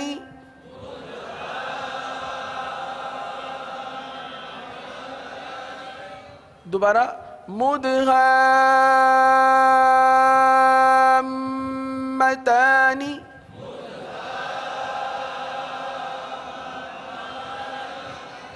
آگے اتحاجونی،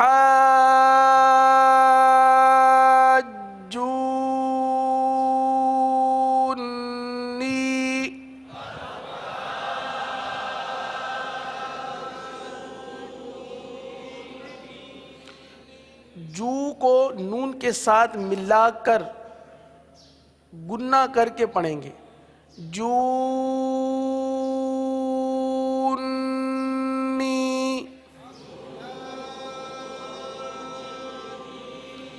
صرف اتنا کلمہ پڑھیں جونی، صحیح نا، تاکہ ادائیگی ہم درست کر لیں. پھر پورا ایک ساتھ پڑھتے ہیں. جونی.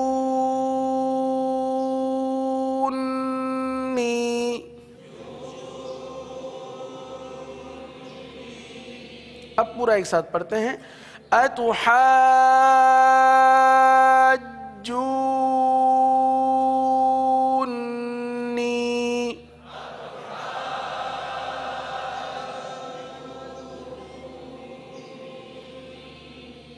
اگر جو نہیں پڑھیں گے تو یہ غلط ہو جائے گا، بڑی غلطی ہو جائے گی. جو نہیں، لہن جلی کی غلطی ہو جائے گی. جو نہیں پڑھیں گے. جون، نون پر رکیں گے، گنہ کریں گے، پھر نہیں پڑھیں گے. صحیح، ایک بار پھر پڑھ لے. اتحاجونی.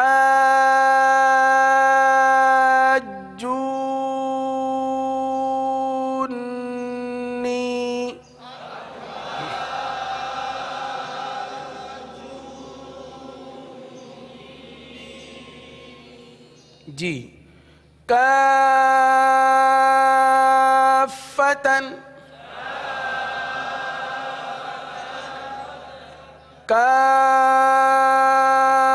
کافتن. الحاقۃ،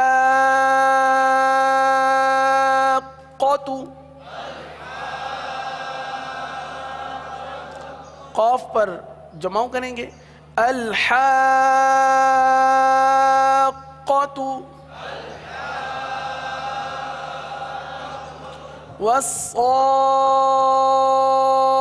والصافات،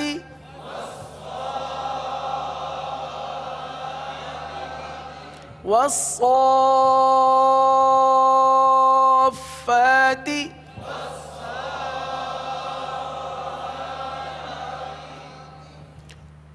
الحمدللہ مدنی قاعدے کی مزید 2 لائنیں ہم پڑھنے میں کامیاب ہو گئے ہیں. ہمارا ساتھ ہی ساتھ قرآن مجید کی آخری 10 صورتیں پڑھنے کا بھی سلسلہ ہوتا ہے.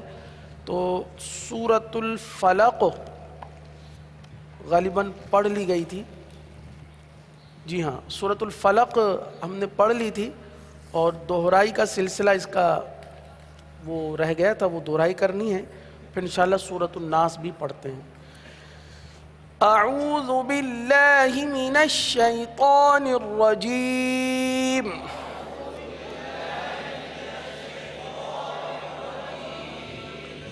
بسم اللہ الرحمن الرحیم.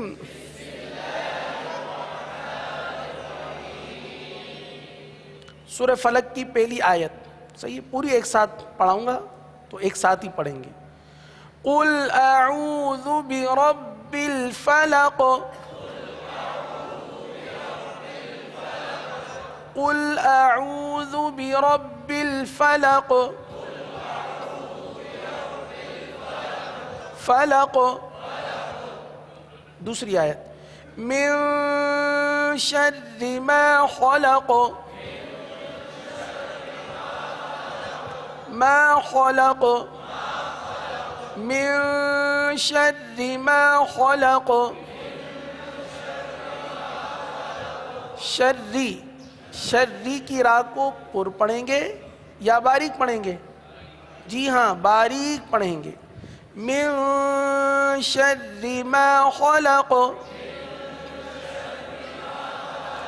ومن شر غاسق اذا وقب.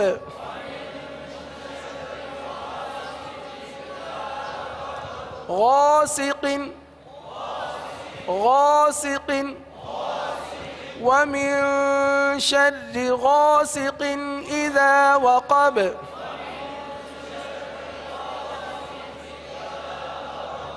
وقب، اگر پڑھا وقب تو با حذف ہو جائے گی. وقب، وقب. جی اب با حذف نہیں ہوگی. وقب میں وا اگر وقب یعنی قلقلہ چھوڑ دیا تو با حذف ہوتی بھی محسوس ہوگی. وقب، وقب. آگے ہے وَمِن شَرِّ النَّفَّاثَاتِ فِي الْعُقَدِ.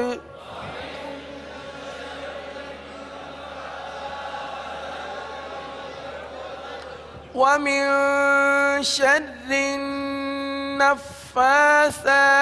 فِي الْعُقَدِ.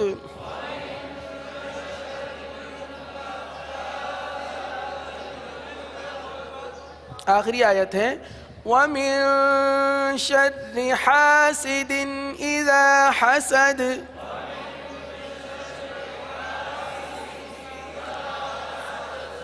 حسد، حاسد إذا حسد. ومن شر حاسد إذا حسد.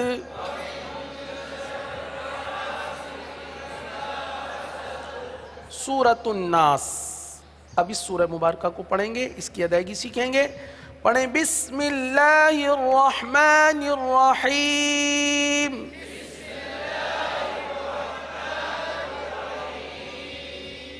قل اعوذ، قل اعوذ برب برب الناس.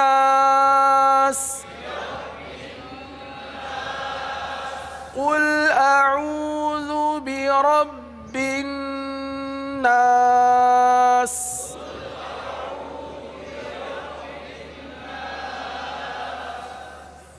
حمزہ اور عین میں فرق کریں گے. اعوذ، قل اعوذ برب الناس.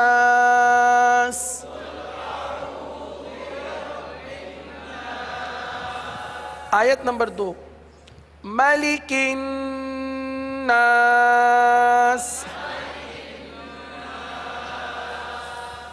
ملک الناس. اب یہ مالکن ناس نہیں ہے، ملکن. صحیح ہے، میم پر زبر ہے. ملک الناس. الہ الناس.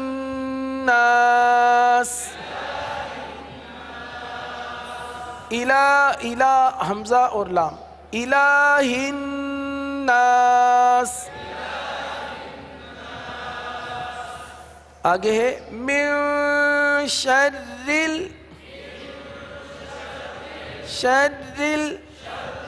الوسواس. دیکھیے ہونٹ کیسے گول کریں گے. وسواس خناس. من شر الوسواس الخناس.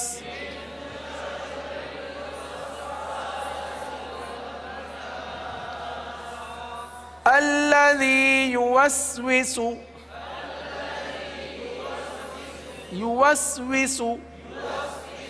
في صدور الناس الناس الذي يوسوس في صدور الناس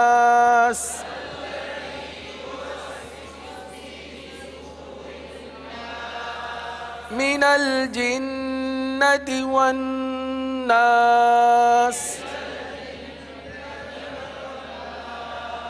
من الجنة والناس.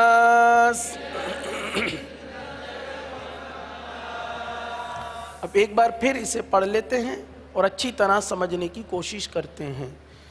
بسم اللہ الرحمن الرحیم.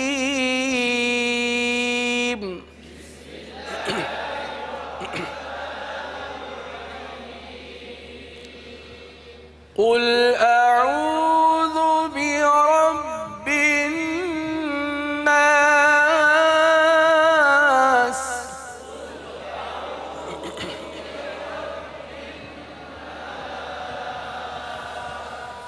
ملك الناس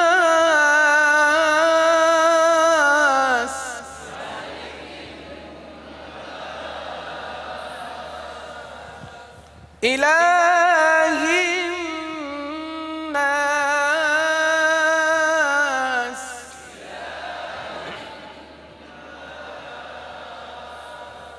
من شر الوسواس الخناس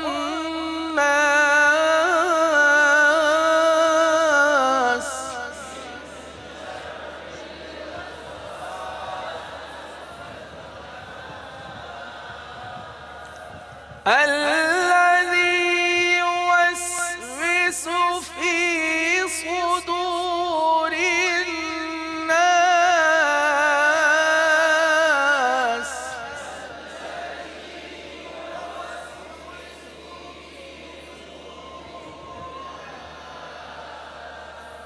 من الجنة والناس.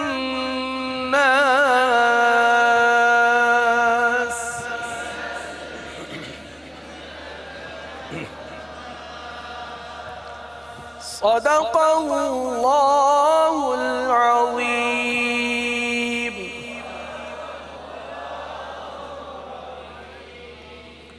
اللہ عز و جل ہمیں درست قرآن پڑھنے میں ہماری مدد فرمائے.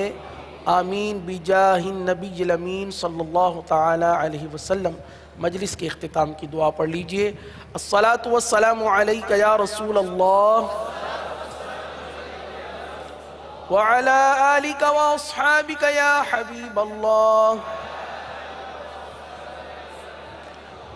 سبحانک اللہم وبحمدک اشہد ان لا الہ الا انت استغفرک واتوب الیک. سبحانک اللہم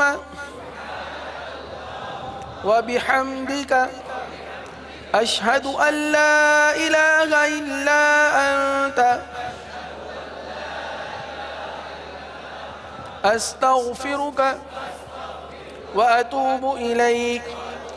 سبحانک اللہم وبحمدک اشہد ان لا الہ الا انت استغفرک واتوب الیک. الصلاة والسلام علیک یا نبی اللہ وعلی آلک واصحابک یا نور اللہ. گزارے کیسے زندگی آؤ علماء سے پوچھ لیں. آئے جو مشکل پیش کوئی